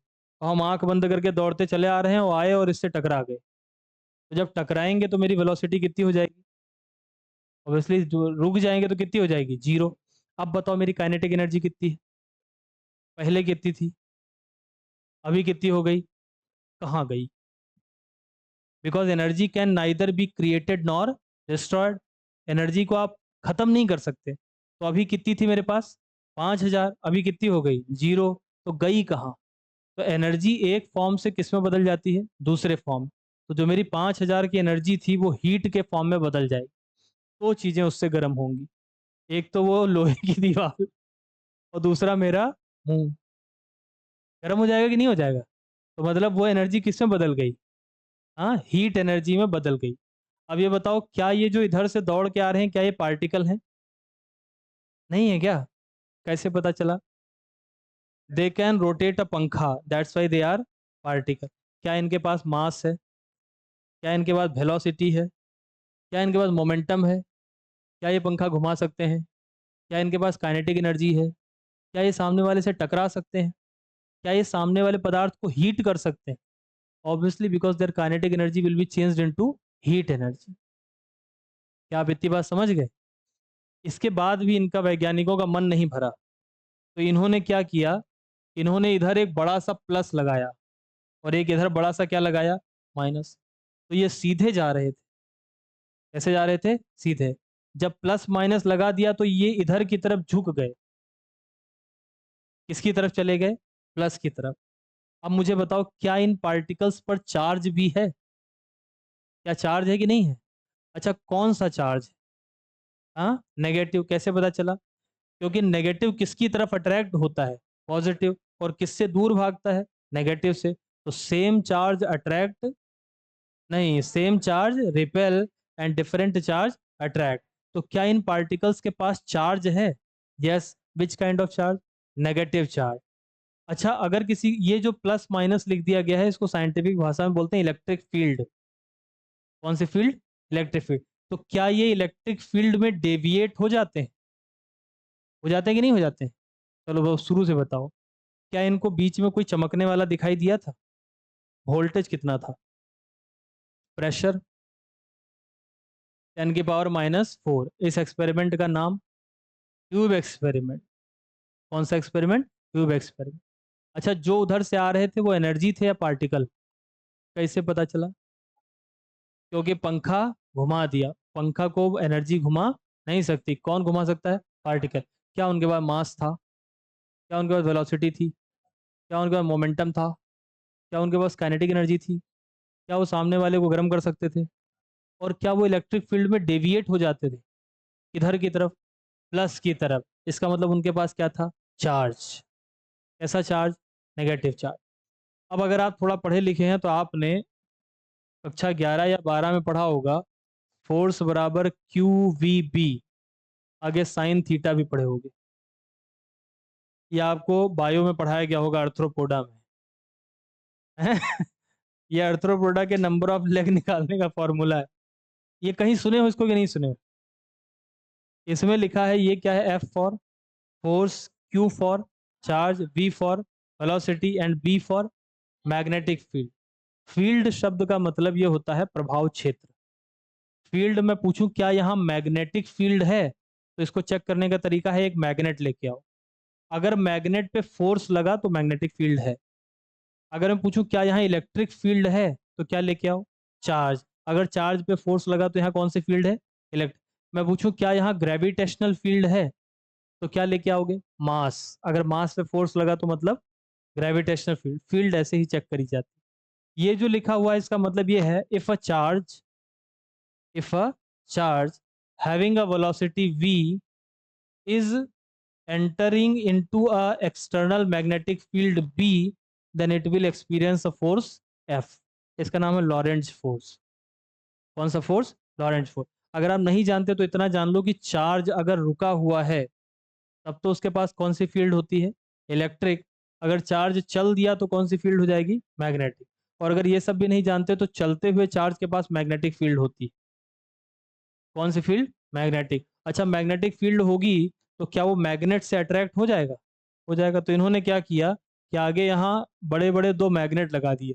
आप लोगों ने पढ़ा होगा मैग्नेट में एक साउथ पोल होता है और एक नॉर्थ पोल। तो ये मैग्नेट में भी डेविएट हो गया, क्योंकि ये चार्ज भी था और चार्ज के पास क्या थी? वेलोसिटी। तो क्यू वी और बी आपने लगा दिया, तो इस पे फोर्स लग जाएगा तो ये डेविएट हो जाएगा। फिर शुरू से बताओ, क्या ये पार्टिकल है?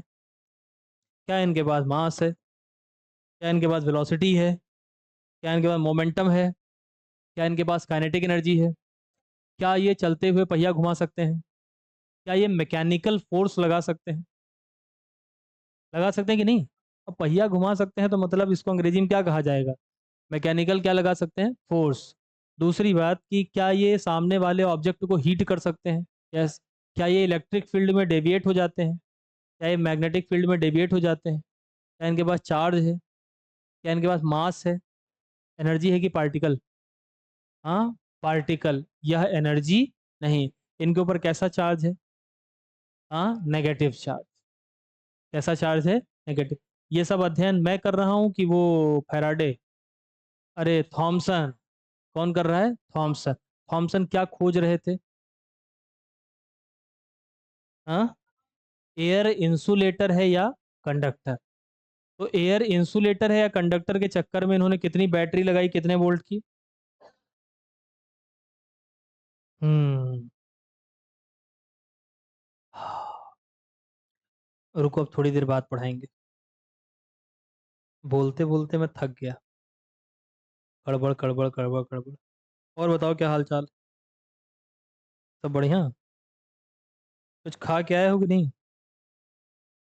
कुछ नहीं खा के आया हो? तो सुबह सुबह खा के आया करो। सवाल है कि क्या खा के आया करें। पराठा सब्जी खा के आया करो।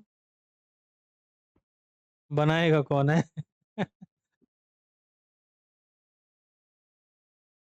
लड़के हॉस्टल में ही तो रहते होंगे। तुम लोग हॉस्टल में रहते हो ना?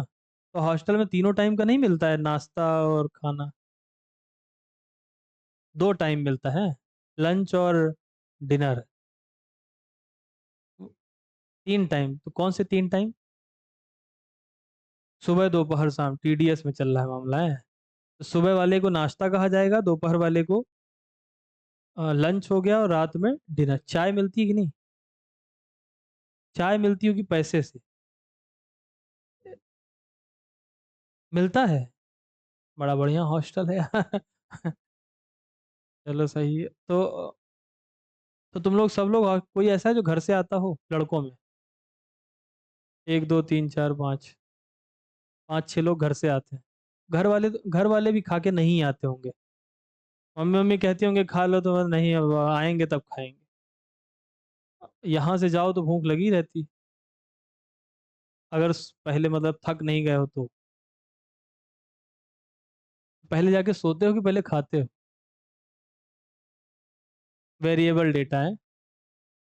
कुछ लोग जो है जाके पहले खाते होंगे गले तक, उसके बाद जो नींद आती है उसमें अलग ही आनंद है, क्यों? अच्छा, आदमी दिन भर का भूखा रहे और यहाँ से जाके बढ़िया हाई कार्ब डाइट ले ले, तो फिर उसके बाद धरती पे उसको कोई रोक नहीं सकता है। फिर वो 8 बजे ही मिलेगा, है ना? और वैसे भी क्लासेज इतनी ज़्यादा चलती हैं, सुबह कितने बजे आ जाते हो? 8 8:30? जाते कितने बजे हो? घर पहुँचते पहुँचते 4 बज जाता होगा। 4 बार के 10 साढ़े 3। अब 3:30 बजे खाना मिला, तो बढ़िया आराम से 8 रोटी। कम खाते हो तुम लोग, है ना? तुम लोग इंस्टाग्राम वाले हो, सेहत का ध्यान रखते हो। हाँ, डाइट। मैं जब कोचिंग करता था तो मैं एक मेस में खाता था। तो वो मेस वाले के यहाँ सिस्टम ये था कि भरपेट खाओ।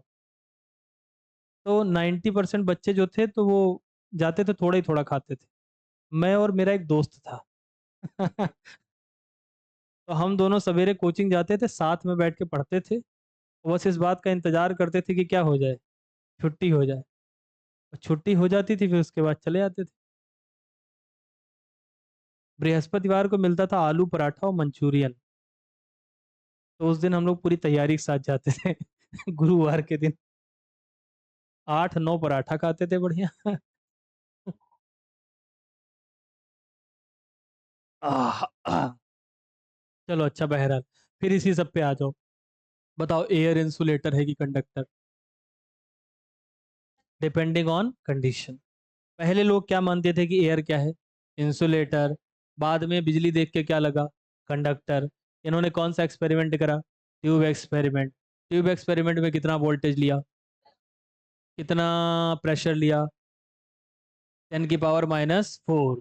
फिर कुछ उधर से चला। जो उधर से चला वो एनर्जी था कि पार्टिकल? क्या उसके पास मास था?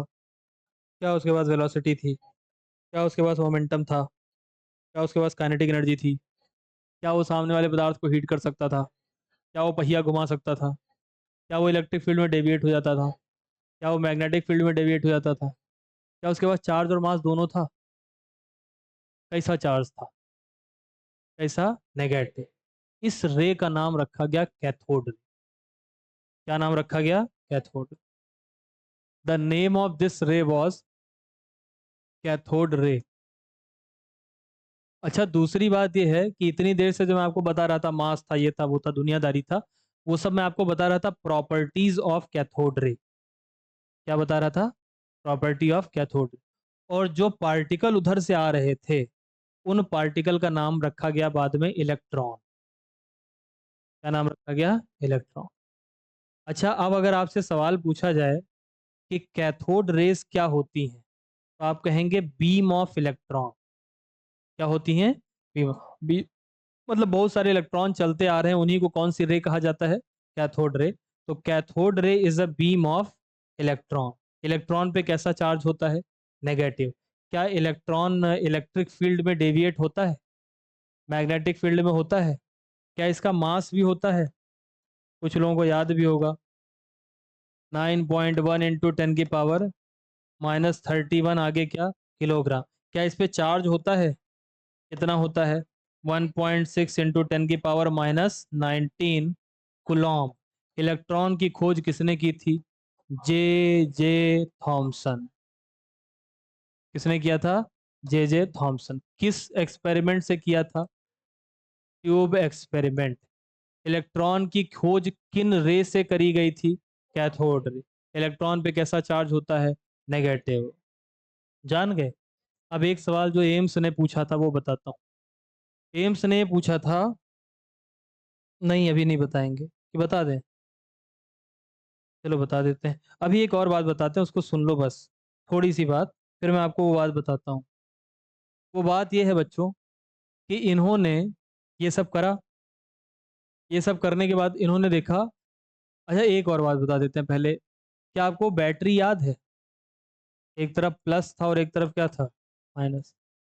ये जो माइनस वाला है, इसका नाम रखा गया कैथोड। क्या नाम रखा गया? कैथोड।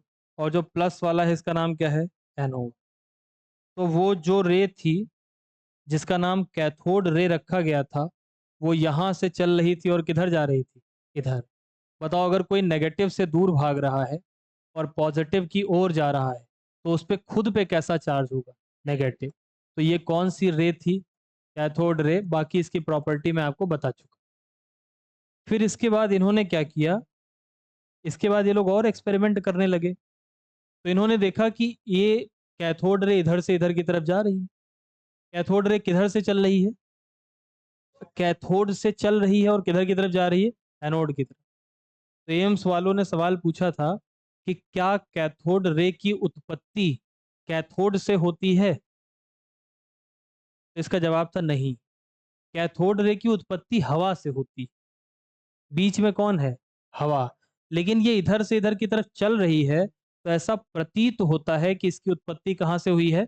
कैथोड। जैसे कोई चीज यहां से उत्पन्न हो जाए और इधर की तरफ जा रही हो तो क्या लगेगा, कहाँ से चल रही है? कैथोड से।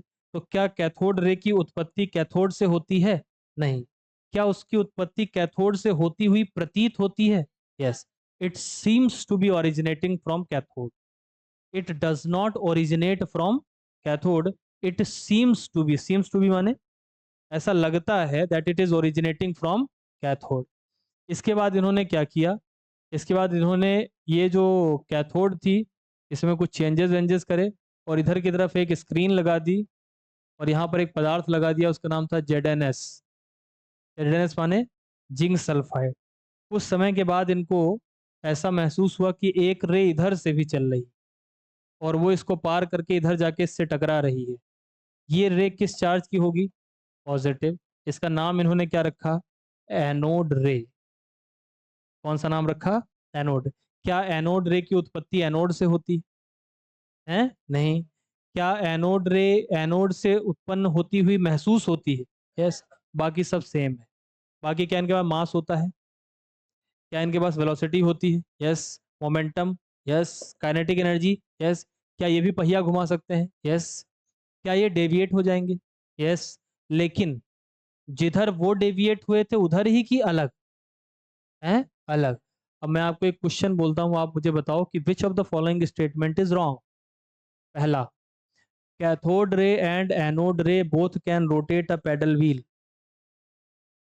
सही है। अच्छा, cathode ray and anode ray both have mass. Cathode ray and anode ray both have kinetic energy. Cathode ray and anode ray both get deviated in electric field in same direction. अगर electric field तक बोले तो क्या है? सही है। लेकिन आगे अगर बोल दें इन सेम डायरेक्शन तो सही होगा कि गलत हो जाएगा? गलत हो जाएगा। Cathode ray and anode ray both get deviated in magnetic field in same direction. Yes कि नो? नो। गलत हो जाएगा, क्योंकि एक पे कैसा चार्ज है? पॉजिटिव। और एक पे कैसा चार्ज है? नेगेटिव। तो क्या अब आप एक की प्रॉपर्टी जान गए कि दोनों की? सिर्फ फर्क इतना है कि एक पॉजिटिव है और एक नेगेटिव। ये सब कुछ चल रहा था। ये सब कुछ क्या हो रहा था? चल रहा था। और थॉमसन को मजा आ रहा था। इसको मजा आ रहा था? थॉमसन। थॉमसन की जिंदगी बढ़िया चल रही थी और ये सब कुछ चल रहा था। तभी एक समस्या हुई। एक क्या हुई समस्या? इन्होंने अपने मन ही मन सोचा। किसने सोचा? थॉमसन और एक प्लकर नाम का भी वैज्ञानिक था। तो दोनों लोगों ने अपने मन ही मन सोचा कि ये बताओ इसके अंदर क्या भरा था? है एयर। इसके अंदर क्या भरा था? एयर। अच्छा, एयर किससे बना हुआ है? हैं? किससे? नहीं नहीं, किससे बना हुआ है? एटम से। क्योंकि संसार में सब कुछ किससे बना हुआ है? एटम से। बना है कि नहीं बना है? दुनिया में सब कुछ किससे बना है? एटम से। तो एयर भी किससे बना होगा? एटम से। और जब हम लोगों ने इस पे high voltage electric field apply किया अंडर लो प्रेशर, तो कुछ इधर चला और कुछ इधर चला। अच्छा बताओ, जो इधर चला उसका नाम क्या था? एनोड रे। और जो इधर चला उसका नाम कैथोड रे। तो मतलब कुछ इधर चला और कुछ इधर चला। जो इधर चला वो इधर नहीं चला, और जो इधर चला वो इधर नहीं चला। मतलब दोनों तरफ जो दो लोग चले थे वो सेम थे कि अलग अलग? अलग अलग। अगर अलग अलग थे तो इसका मतलब एटम के अंदर दो चीजें अलग अलग होती हैं। इसका मतलब एटम को और तोड़ा जा सकता है। इसका मतलब एटम के अंदर कुछ पॉजिटिव है और कुछ नेगेटिव है। इसका मतलब एटम संसार का सबसे छोटा पार्टिकल नहीं। दोनों लोग तुरंत मोटरसाइकिल स्टार्ट किए और किसके घर पहुंच गए? किसके घर पहुंचे? डाल्टन। रात का समय था, डाल्टन सो रहे थे। अच्छा, डाल्टन की थ्योरी कितने साल से चली आ रही थी? 100 साल। 100 साल से किसी ने चैलेंज नहीं किया था। दूसरी बात, क्या ये डाल्टन की थ्योरी पे काम कर रहे थे? हाँ नहीं। जिंदगी में क्या होगा ये बाद में पता चलता है, पहले होना तो शुरू हो जाए। होता कुछ है और बाद में हो कुछ और जाता है। बिजली गिर कहीं और रही थी, वो गिर कहाँ गई? किसी और के ऊपर। जो बिजली गिरती देखी प्लकर ने, वो असलियत में गिरी किसके ऊपर? डाल्टन। तो डाल्टन के पास इन्होंने जब पहुंचे तो डाल्टन सो रहे थे, उनको घंटी बजाया 2-3 बार। ये अपने आप में बहुत बड़ा सवाल है कि क्या डाल्टन डाल्टन 120 साल तक जिंदा थे। माना कि डाल्टन कितने साल तक जिंदा थे? हैं 120। ये कहानी काल्पनिक है। तो हाँ, तो डाल्टन के गेट पे जाके घंटी बजाई। डाल्टन सो रहे थे, अपना निकले बाहर। तो ये दोनों लोग थोड़ा यंग एज के थे, डाल्टन थोड़ा बूढ़े हो गए थे, तो उन्होंने डाल्टन से कहा नमस्ते अंकल। डाल्टन ने कहा जीते रहो बेटा। मुझे अंकल आपने एक थ्योरी दी थी 1808 में। हाँ हाँ हाँ। उनको लगा ऑटोग्राफ अब लेने आए हैं लड़के। तो क्या अंकल बताइए, थ्योरी में संसार में सब कुछ किससे बना है? तो डाल्टन ने क्या बताया? एटम्स। उन्होंने पूछा कि बताओ कि एयर किससे बनी है? तो डाल्टन ने क्या बताया होगा? एटम्स। जब सब कुछ एटम से बना है तो एयर भी किससे बना है? एटम्स। इसका मतलब एयर के अंदर सिर्फ किसके पार्टिकल होने चाहिए? एटम। और एटम तो सेम ही होता है। एटम क्या होता है? सेम। तो अगर there is something which is attracting atom, then all the atom should go in the same direction. बेटा कुछ जान पा रहे हो? अरे मतलब कहने का, अगर इसके अंदर सब एक ही जैसे लोग हैं, तो अगर अट्रैक्ट होना भी चाहिए था तो सबको किधर जाना चाहिए था? एक तरफ। लेकिन कुछ इधर गया और कुछ उधर गया। इसका मतलब इसके अंदर एक जैसे लोग थे कि दो जैसे लोग? तो ये कुछ पॉजिटिव है और कुछ नेगेटिव है। इसका मतलब एटम के भी क्या हैं? टुकड़े हैं। एटम के भी क्या हैं? टुकड़े। डाल्टन बेचारे स्तब्ध रह गए। फिर इन लड़कों ने कहा कि अब कल मिलेंगे। कब मिलेंगे? कल। डाल्टन ने कहा कहाँ? है प्रेस कॉन्फ्रेंस में। साइंटिफिक प्रेस कॉन्फ्रेंस जो नहीं होती है, कल तैयार करके आना। कि एटम के दो पार्ट होते हैं, एक पॉजिटिव होता है और एक नेगेटिव। नेगेटिव पार्ट का नाम क्या रखा गया?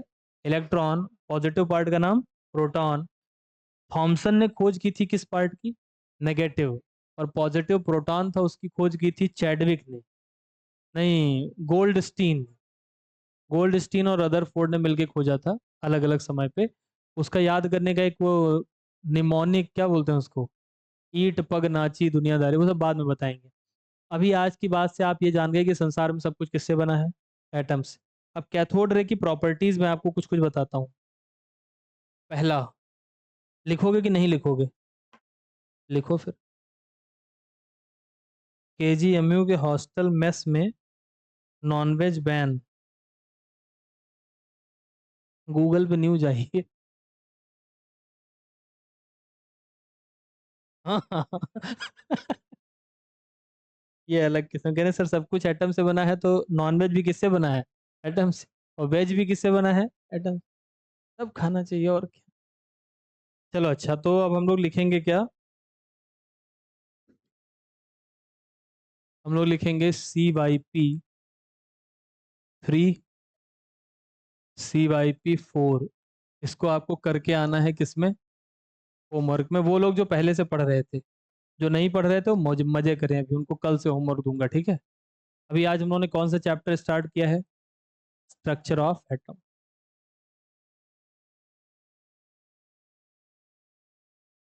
इसकी आप एक एनसीईआरटी खरीद लें। क्या आपके पास एनसीईआरटी है? शुरू का एक पन्ना इसका पढ़ लेना, 1 पेज। घर जाके पढ़ना। अनुमानित समय 10 मिनट। कितना समय लगेगा? 10 मिनट। तो मैंने आपको एक 10 मिनट का होमवर्क किया है। हाँ, 2.1 तक पढ़ लेना है। तो शुरुआती हेडिंग पढ़ लेनी है। कहाँ तक? 2.1 तक। मैंने आज आपको ट्यूब एक्सपेरिमेंट के बारे में बता दिया। लिखेंगे इसको हम लोग कब? आज की कल? वैसे ही 1 घंटा 18 मिनट हो गया। लिखवा दें क्या? चलो लिखो, लिखो प्रॉपर्टीज ऑफ कैथोड। नहीं, लिखो डिस्कवरी ऑफ इलेक्ट्रॉन।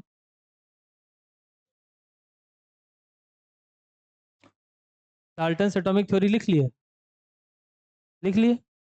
फिर उसके नीचे लिखो डिस्कवरी ऑफ सब एटॉमिक पार्टिकल। इलेक्ट्रॉन लिख लिया है तो कोई बात नहीं, उसके ब्रैकेट में लिख लेना डिस्कवरी ऑफ सब एटॉमिक पार्टिकल।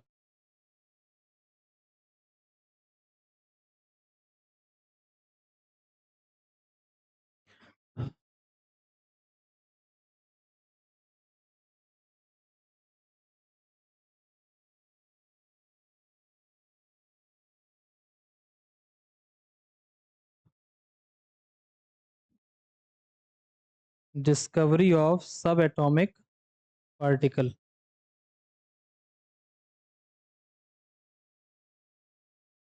इसमें सबसे पहले लिखो इन 1859।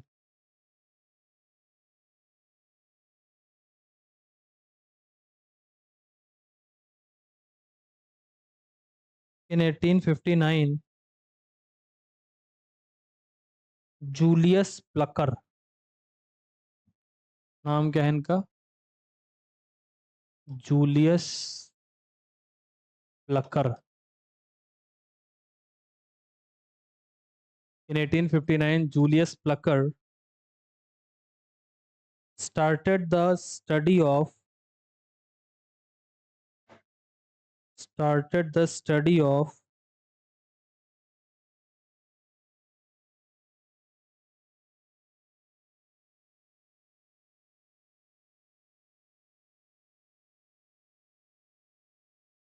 started the study of conduction of electricity through gases. Conduction of electricity through gases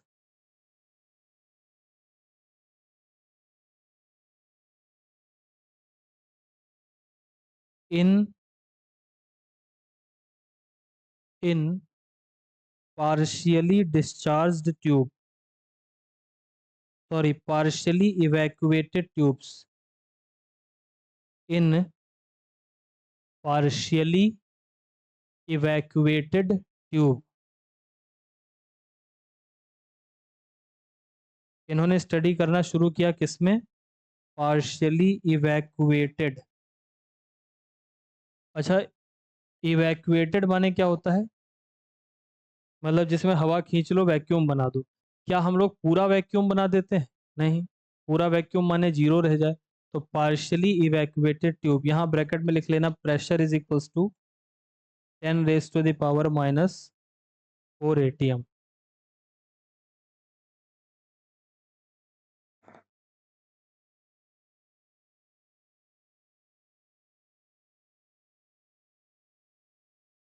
अगला पॉइंट लिखो।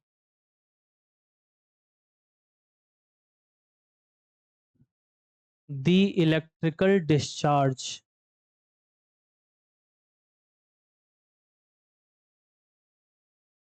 The electrical discharge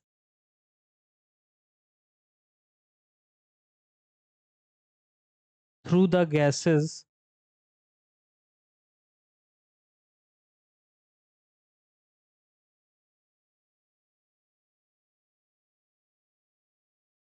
through the gases could be observed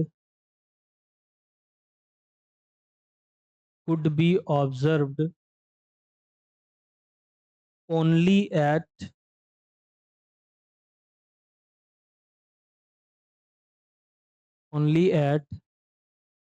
very low pressure, only at very low pressure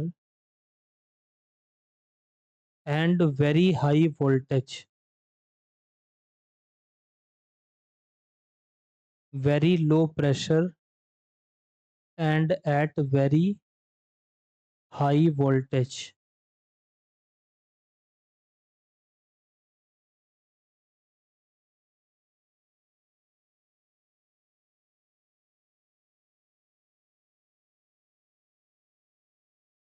अगला बिंदु। अब अगले point में मैं आपको बताऊंगा परिभाषा, किसकी परिभाषा? कैथोड रे की। कैथोड रे किसे कहते हैं? लिखो।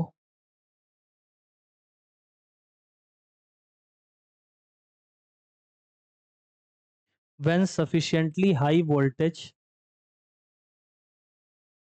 when sufficiently high voltage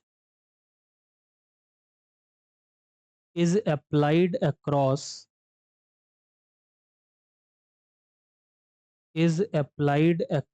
the electrodes,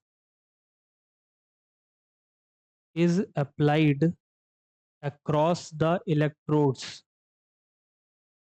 अच्छा, इलेक्ट्रोड अपने पास दो थे, कौन कौन से? एक कैथोड और एक एनोड। तो when sufficiently high voltage is applied across the electrode, then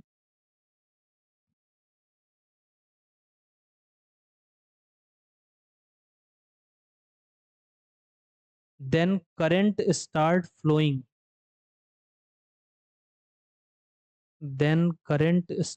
flowing,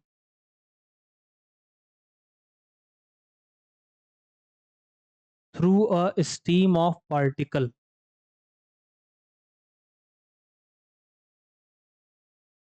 then current start flowing through a stream of particle। Steam ना लिख देना, stream, stream of particle moving in the tube,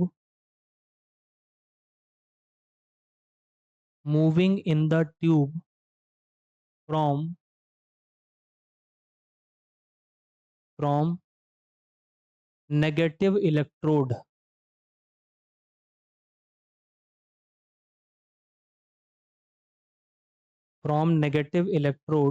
bracket में लिखो cathode, from negative electrode, bracket में cathode, to the positive electrode,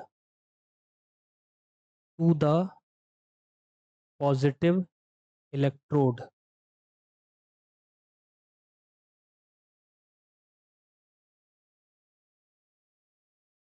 positive electrode, bracket में लिखो anode, full stop. these were called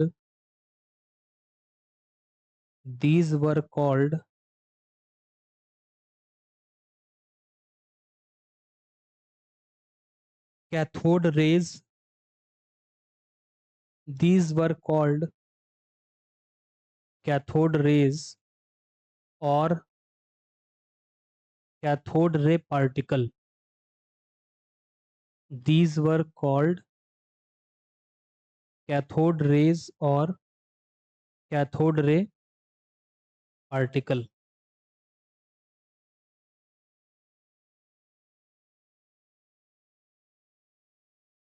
इन्हें कहा जाता था क्या? कैथोड रे अथवा कैथोड रे पार्टिकल। अब अगली हेडिंग डालो इसी में, छोटी सी heading, properties of cathode ray. Properties of cathode रे।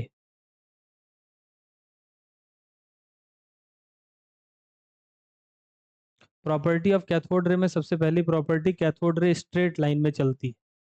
मैं बोलूंगा भी, वही बता रहा हूँ। अगर इसको रोका ना जाए तो कैसे चलती है? सीधी रेखा, कम वेलोसिटी से कि हाई वेलोसिटी, हाई, और फिर वही मास वेलोसिटी, यही सब सब लिखाते हैं, ठीक है। लेकिन वो सारे पॉइंट जो मैंने बोले थे उनको उसी क्रम में लिखाऊं, ऐसा कोई आवश्यक नहीं, क्रम बदल सकता है। तो पहला लिखो, first property,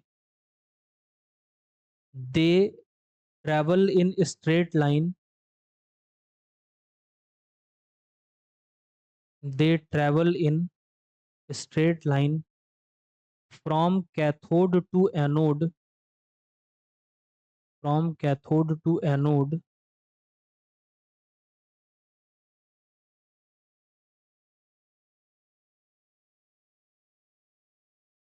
from cathode to anode with very high velocity, with very high velocity।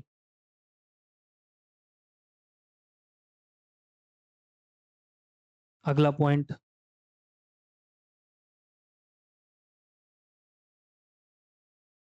अच्छा तुम लोगों में से किसी ने टीवी देखी है पुराने जमाने वाली, जो ऐसे मोटी सी टीवी रहती थी?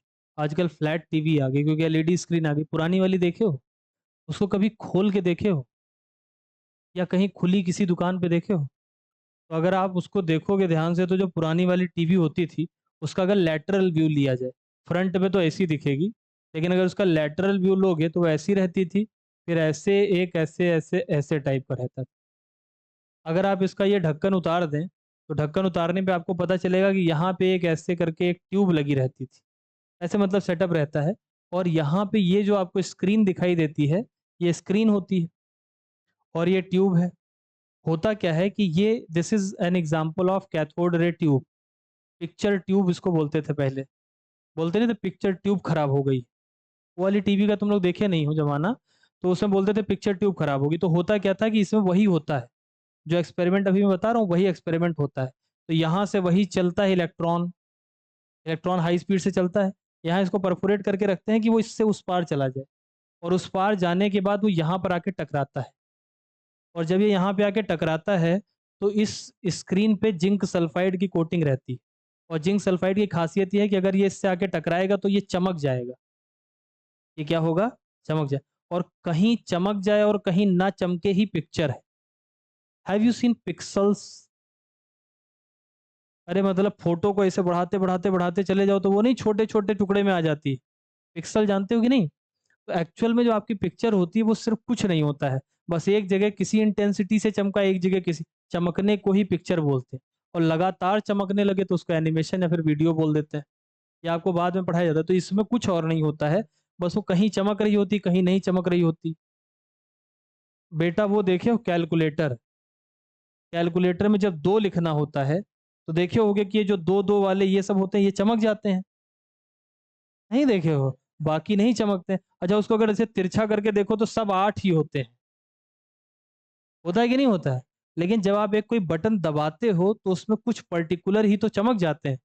ये ब्लैक एंड व्हाइट वाला मटेरियल है, अगर रंगीन वाला मटेरियल लगा दोगे तो वो चमक जाएगा और अलग अलग इंटेंसिटी से चमकेगा। तो अगर सोचो कि आपके सामने एक स्क्रीन हो और यहाँ पे इसमें ऐसे ऐसे ऐसे ऐसे ऐसे ऐसे ऐसे, रुक जाओ पहले बना ले, एक ही चीज बना लेते थे। ये आम है। माना ये क्या है? आम है, ठीक है। तो मान लो कि उधर से लाइट आ रही है और लाइट पड़ी यहाँ, ये यही सब चमके, तो तुम्हें स्क्रीन पे क्या दिखाई देगा? आम दिखाई देगा कि नहीं? और अगर मान लो यहाँ पे जो चमका वो येलो वाली इंटेंसिटी का है, यहाँ हल्का रेड वाला है, तो आम थोड़ा पीला थोड़ा लाल कलरफुल आम हो जाएगा। और सोचो अगर यहाँ चमका थोड़ी देर बाद यहाँ गायब हो गया, तो तुम्हें क्या लगेगा? आम किसी ने खा लिया। और जिस टाइम में खाया उसी टाइम पे यहाँ पे एक प्रकट हो गया आदमी, तो आपको लगेगा कि आदमी ने आम क्या किया? खा लिया। ये सिर्फ आंखों का भ्रम ही तो है। ये जो टेलीविजन है, it is an example of cathode ray tube. पहले ज़माने में बहुत बढ़िया ही चलता था, इसीलिए हीट हो जाता था। आजकल तो एलईडी आ गया ना। Now we don't need to do all this, we just need to, ये बाईपास हो गया। अब यहाँ पे लगाओ LED, and LEDs can be operated very well. Drones can be operated, LED तो बहुत छोटी चीज। आपने ड्रोन शो देखा होगा ना, विदेशों में चलता है, हजारों हजार ड्रोन लगाए जाते हैं, उससे मनुष्य बन जाते हैं। अभी अपने शायद अयोध्या में भी हुआ था। अभी भी होता है क्या? तो मतलब यहाँ भी हो जाता है, तो समझ रहे हो। तो जब आप एक ड्रोन्स को, इतने सारे ड्रोन को रेगुलेट कर सकते हो, तो एलईडी लाइट को तो कर ही सकते हो। कुछ दिनों में फिर वो, आजकल वो चलने लगा है, कोई एक और टीवी आने लगी है। मतलब टीवी से क्या लेना देना, कैथोड रे ट्यूब इसका उदाहरण है। चलो आगे लिखो। मुझे ऐसा क्यों लग रहा है कि क्लास का टाइम हो गया है? हाँ, यही बताना चाहते हो क्या? अच्छा। हाँ, तो मैं क्या कह रहा था? अरे कम पढ़ाओ तो भी दिक्कत, ज़्यादा पढ़ाओ तो भी दिक्कत। क्या कह रहा था मैं? हाँ, मैं कह रहा था अगला पॉइंट लिखो। These rays are not visible. These rays are not visible themselves। visible, these rays are not visible by themselves। स्वयं दिखती नहीं है, but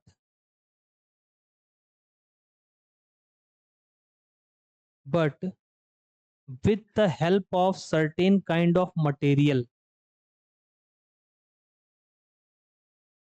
but with the help of certain kind of material। अब वो मटेरियल जो है वो हो सकता है फ्लोरोसेंट और फॉस्फोरेसेंट। स्पेलिंग की बड़ी दिक्कत है यहाँ। फ्लोरोसेंट या फॉस्फोरेसेंट, तो वो चेक ही कर लेते हैं स्पेलिंग। मुझे तो लग रहा है सही ही है, क्यों? फॉस्फोरेसेंट, ये ई ही लिखा था। फ्लोरोसेंट में देख लेते हैं क्या है। फ्लोरे, हाँ, SCENT, ठीक है। इंग्लिश का कोई नंबर केमिस्ट्री में नहीं होता है। घबराने की कोई जरूरत नहीं है। हाँ, तो क्या था? With specific kind of material, bracket में क्या लिखा? फ्लोरोसेंट और phosphorescent, which which glow when hit by them. Which glow when hit by them, अर्थात कैथोड रे स्वयं दिखाई नहीं देती है, किंतु हम उनका बिहेवियर पढ़ सकते हैं कुछ पदार्थों की मदद से, जो फ्लोरोसेंट या फॉस्फोरेसेंट कहलाते हैं। और उनकी खासियत ये है कि वो ग्लो करते हैं जब उनके ऊपर ये रे हिट करती है। तो बताओ, अगर यहाँ से यहाँ कैथोड रे चल रही है, तो बताओ रास्ते में दिखाई देगी? क्योंकि ये स्वयं से दिखाई नहीं देती। लेकिन जब यहाँ इस पे आके टकराएगी तो ये चमक जाएगा। और जो पदार्थ उससे चमक जाए, उस पदार्थ को क्या बोलते हैं? फ्लोरोसेंट या फॉस्फोरेसेंट। समझ गए? अगला पॉइंट। तो हमें लग रहा है बाकी का पॉइंट कल पढ़ना चाहिए, है कि नहीं? अब फोटो वोटो खींची गई है आज की। हाँ, तो चलो फिर, और क्या। अब कब पढ़ेंगे? कल? आज 1.5 घंटा पढ़ा दिया मैंने। इसमें मेरी कोई गलती नहीं है। आपके फिजिक्स वाले सर को कहीं जाना था आज। कितने बजे छोड़ा था उन्होंने आज? हाँ, 10-10, तो वो मेरी मदद करने के लिए वो हमेशा तत्पर रहते हैं। तो स्वयं ही 10:40 वाली से करीब छोड़ते हैं। तो आज मुझे 12 बजाने में टाइम लग गया ज़्यादा। चलो, तो फिर अब कब मिलेंगे? कल कौन कौन सा करके लाओगे? CYP 2 और नहीं, 2 हो गया। 3 और 4, जिन्होंने मोल पढ़ लिया है उनके लिए कह रहा हूँ। जिन्होंने नहीं पढ़ा है वो क्या करेंगे? NCERT पढ़ेंगे। कितनी देर? 10 मिनट। कौन सा पन्ना? पहला पन्ना। Thank you very much.